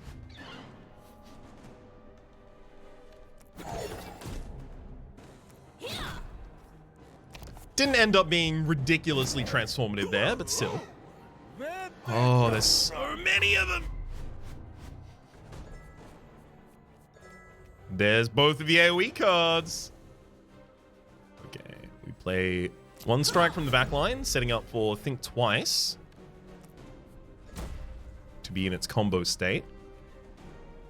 Good. Then we'll play one Whirlwind and then another Whirlwind. Welcome to the party.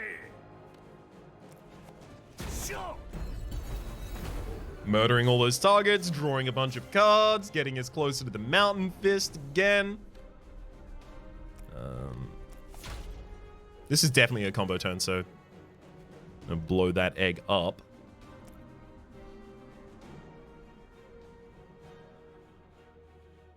Also gonna just destroy a greed shield here.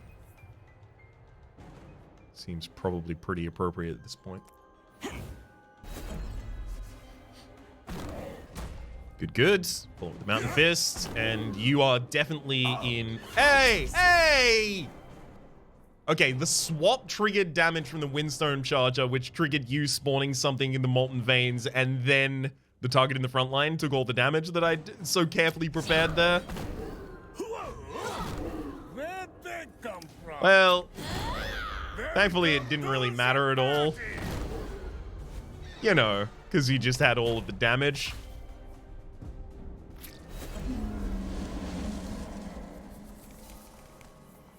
Good try though, bud. Feels good, man. Very nice try. When your draw pile is larger than 15, this hero gains +5 power. Sure, on Sirocco, I guess. Normal battle, one more elite battle up there, one more normal battle out in this direction. I don't really think we need to go out in any other direction past that point, right? 4 down there. Get to here, 4 across there. Right? Right. Alright, let's go for this battle. We might just be in run directly at the boss territory. I never really know when that should be. Or if I should just take an extra moment and, you know, loop around the map one more time and see if I can get a little bit more value. Alright, Goki, please draw me some good cards. I guess that counts, yeah. Woo, that definitely counts.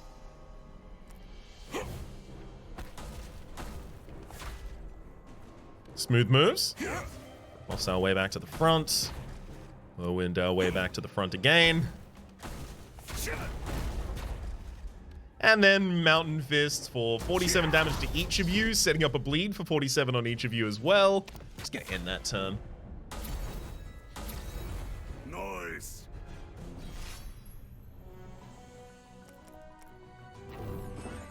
Just Christian Bale and Kermit nodding back and forth forever.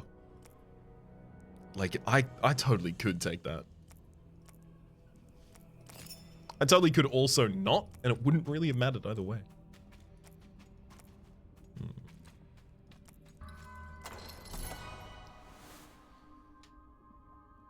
Reload. Ranged, add 2 daggers to your hand. Nope. We're just going to set up 1 giant bleed on the enemy.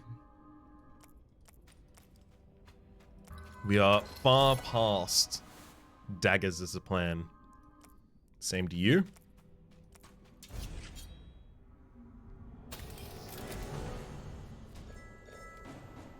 Okay, we have one Mountain Fist in hand, but it's not the right one. Let's use Greed Shield instead. Nice.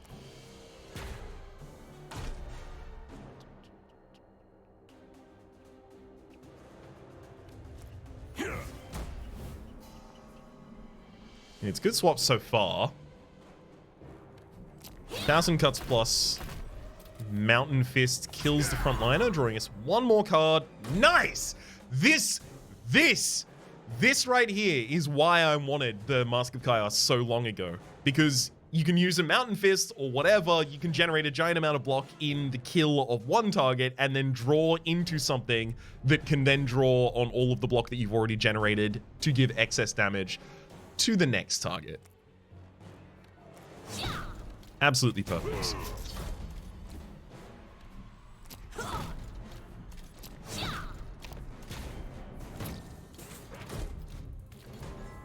Yeah, I mean, just gonna think twice first. Not even worry about trying to get the swaps out in the right position.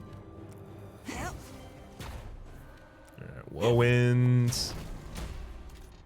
I guess lunge and riposte and then concentrate, whatever. It honestly does not matter. What with all of the bleed. Hey, thanks. Good to see you again. Think twice there. That was interesting. Hang on. Think twice. So I discarded my old hand. The enemy died. Think twice drew itself into my new hand. So you do draw in off turns. Outside of your own turn, rather, with the Mask of Chaos triggering. Yeah, I'm just going to discard it. I was just trying to find the ability to come down here. Maybe do that. All of these are now going to be extremely inefficient. Let me be very clear. I am not attempting to be extremely efficient in my searches at this point. Rest below the Mother of Yaks or reach the Rainbow Gem. Rainbow Gem heals both heroes for 75 life, for 7 life and dissolves. However, it does cause one of our gems to dissolve, which means that that gem, that card in which that is socketed rather, just is 3 times damage to the enemy. Oh, we're gonna have to fight! Yeah! Matron of Yaks recognizes the intents of the heroes quickly. It huffs, grunting to one of its favored children. The Rainbow Gem dissolves into 1,000,000 points of light, which then envelop the yak that is now galloping towards you from the herd. The beast has become enchanted with the power of the gem and will fight to the end.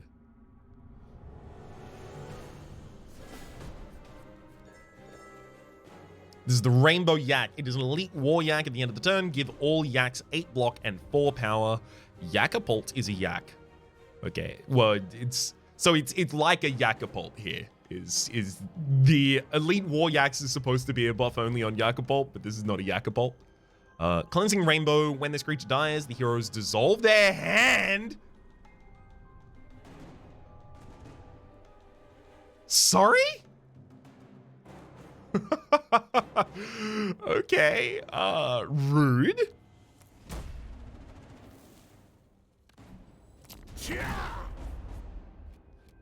I may want to avoid even trying to damage that. To damage the backliners, that is.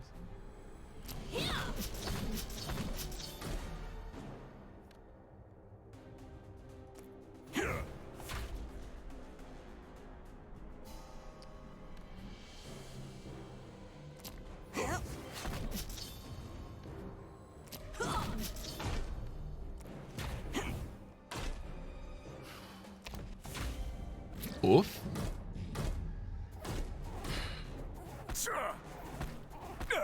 I mean, I don't really want to dissolve my whole hand, but also I do need to not die. Not dying is a priority of mine right here. If we can get around to it.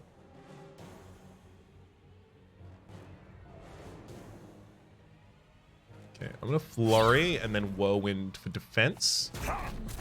Doesn't kill any of the backliners here.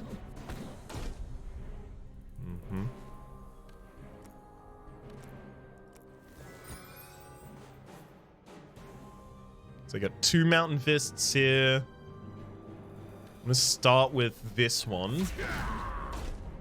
And then use the big one. That dissolves my entire hand. I wonder, am I gonna draw all the cards and then they get dissolved from this? Yes. Oh, there goes Think Twice. There goes a Gaia's Grace. Oh no. Thankfully, the enemy dies their bleed after the fact. Feels good, man.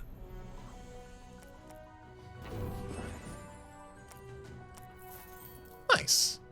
All right, Rainbow Gem, you now go into, I think, Blade Dance, right? Yeah. Suitable. Guess it's also time to use a Radiant Heart for a wee bit healing.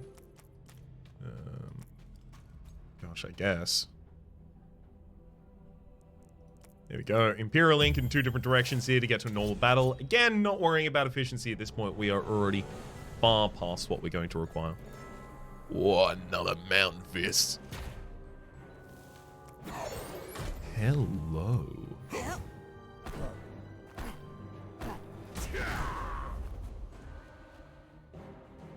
Definitely got to rock that green shield there. Mountain Fist 2 times again.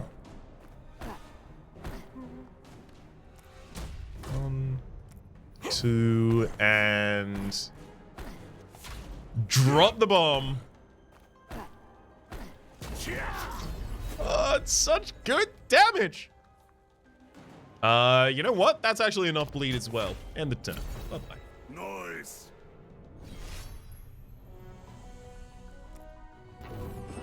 It's nice to put together a turn 1 kill that doesn't require me playing my entire deck 3 times in order to get it to happen. A nice non-infinite 1-turn kill. It's also not necessarily reliably a turn 1 kill, but yeah, those things might be related. Sure.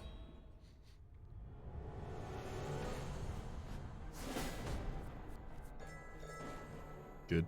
I like this AoE fight. Start out with Rolling Camouflage into Think Twice. Oh my god, that Mountain Fist is in the opening hand as well. I only just realized that.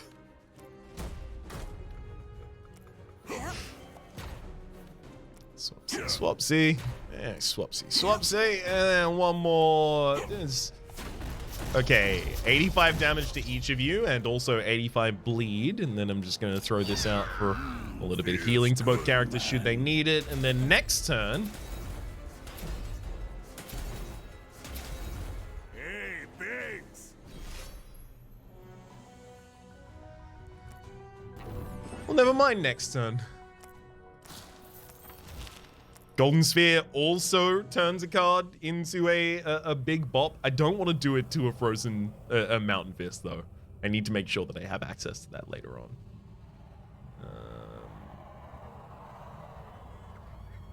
Maybe I make 1,000 Cuts dissolve? That'd be fine.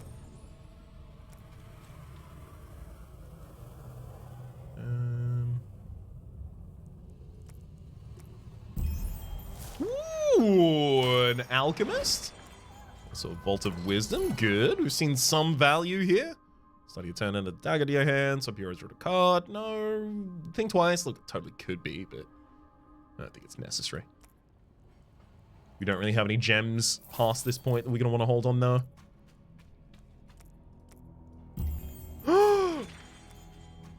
We're getting lucky with some of these looks, at least.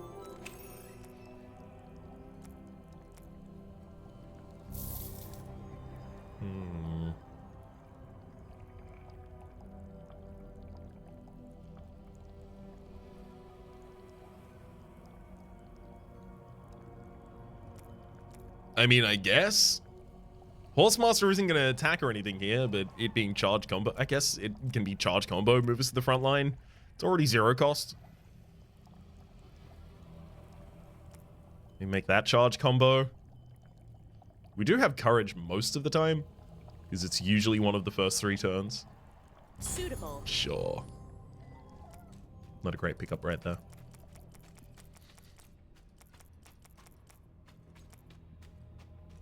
Okay. Not him. Do I want Column's belt from you? I guess I did, because I clicked it. And then we just need to use the final narrative event. The adventurers come across a secluded structure ringed with a menacing red light. The paths behind them close, and the doors ahead open invitingly. With no choice but to move forwards, they enter. The air inside is still and musty. Thousands upon thousands of books line the walls, bound in cloth, leather, and worse. A terrible sense of foreboding creeps into their mind. Could this be the fabled Forbidden Library? These books were meant to be sealed forever. Explore the building or run. Random hero loses 5 life, draft a card for that hero, or nope. Obviously, we'll go with that one.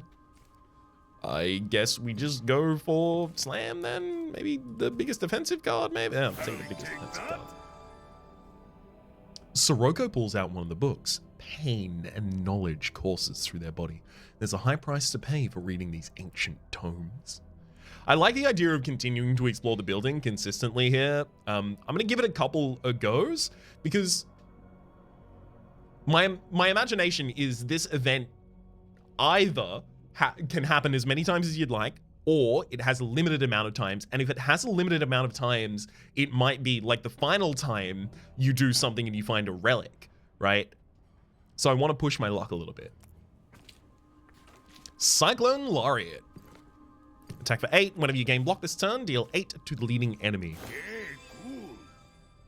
Sirocco pulls out another one of the books. Pain and knowledge courses through their body. It feels invigorating. So many more books to see. I guess I'll take the Spirit Spice there. Should they read another? Oh, man. Roguebook. Okay, you're starting to repeat lines, so this is just infinite. That is enough. This place is taken enough. It feels wrong to continue to read from these tomes. As they move past the last step, the entire building disappears behind them, as if nothing were ever there. Heroic Bond, both of us gain 1 power. Whenever you end your turn with no cards in hand, gain 1 power. Vaults of Wisdom always offer 1 card with a random gem in. Honestly, I'm going to take Fortune just to kind of give a nod to the old Vaults of Wisdom that have helped us through this run. Those wise vaults. 29, we unlock at 30. Okay, I'm going to buy 1 more card and get myself another thing. Take Buckle Up, I guess. Get myself another talent tier unlock. The end of battle, Sirocco heals 8. No, whenever Shara takes damage, you gain 2 stacks of storage. Yeah, I guess. Storyteller, sure, we'll draw cards.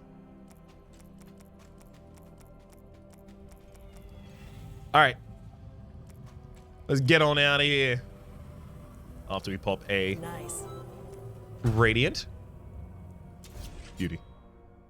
There wasn't any socketing I wanted to do near the end there. I don't think there was.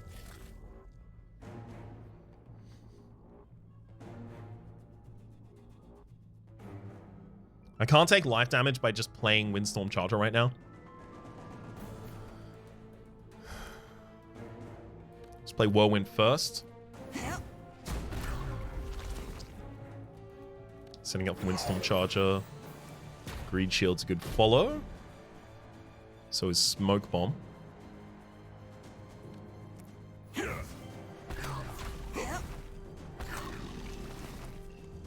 Storyteller draws his card as well.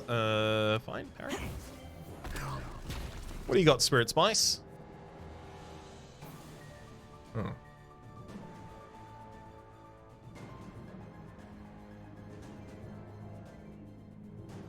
Not really great cards.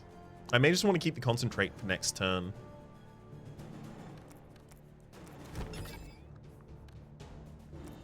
Parry here in the front line and end my turn, I guess.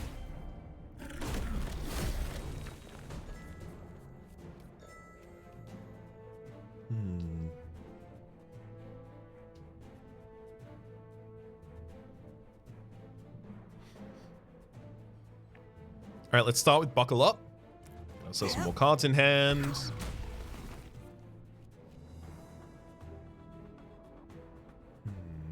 One more Storyteller trigger. Fine. Greed Shield can still go. Where's flat and 0 cost right now?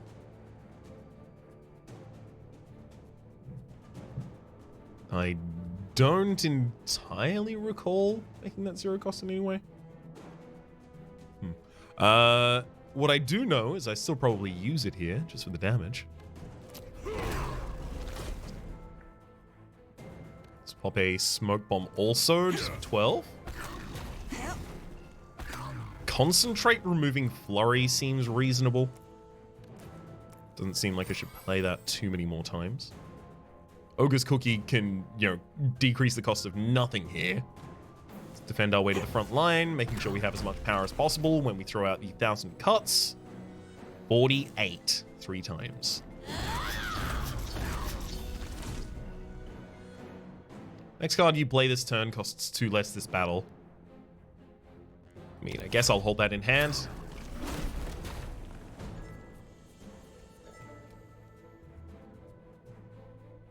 Seems not super likely to be too relevant. Ooh, good blade dance.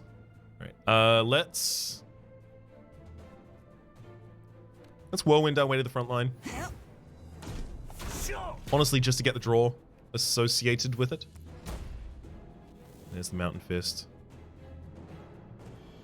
I don't really want to do it for that little damage.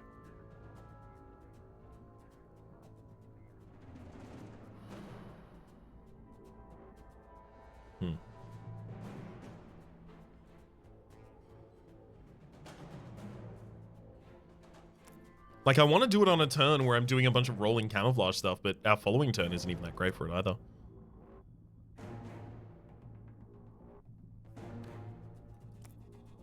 I'm gonna riposte. Setting my way to the front line. I'm gonna use a Mystic Egg. So I think effectively what I've just decided is that I'm gonna use Setup. And we're gonna use Mountain Fist on a later turn. Not the card we held. Dang. No! Which cards did you dissolve? You got my other Mountain Fist. Okay. Thank you for making the game harder.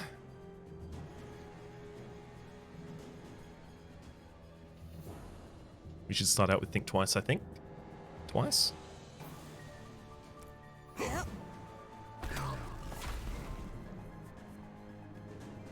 Good.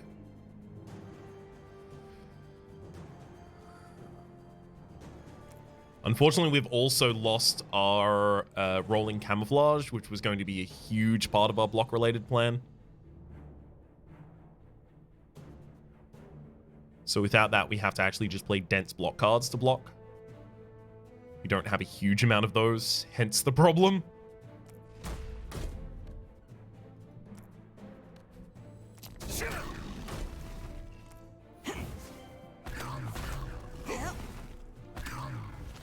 I'm going to concentrate, get rid of the lunge, and use the Mystic Egg this turn, looking for even more defense. Still not a huge amount of defense, but it might have to be enough.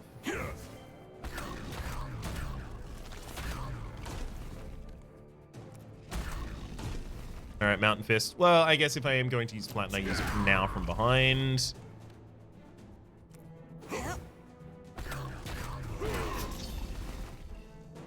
I mean, 50 bleed and a giant hit from Mountain Fist. We've got to be happy with that, right?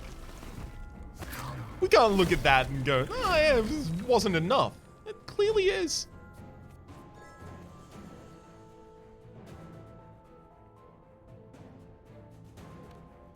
We'll carry our way to the front line, setting up for Think Twicing our way back to the front line also.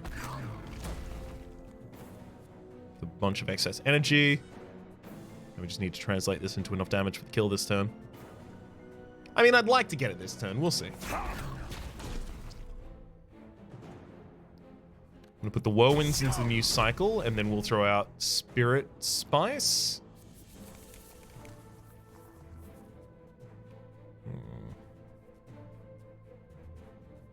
It's probably time to drop Goki. Oh, 2 moves? And you, I guess. Because Concentrate just gets rid of Ogre Cookie at this point. We don't want it.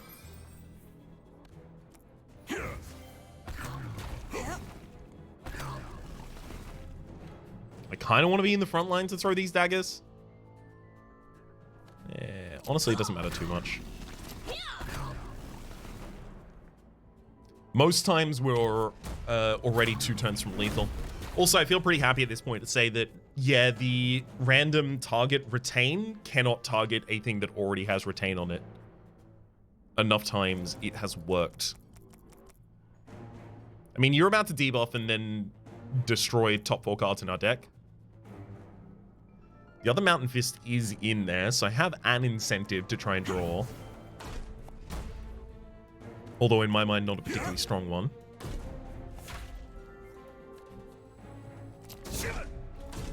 Cyclone Laureate set up, and now it's just how many times can I trigger block?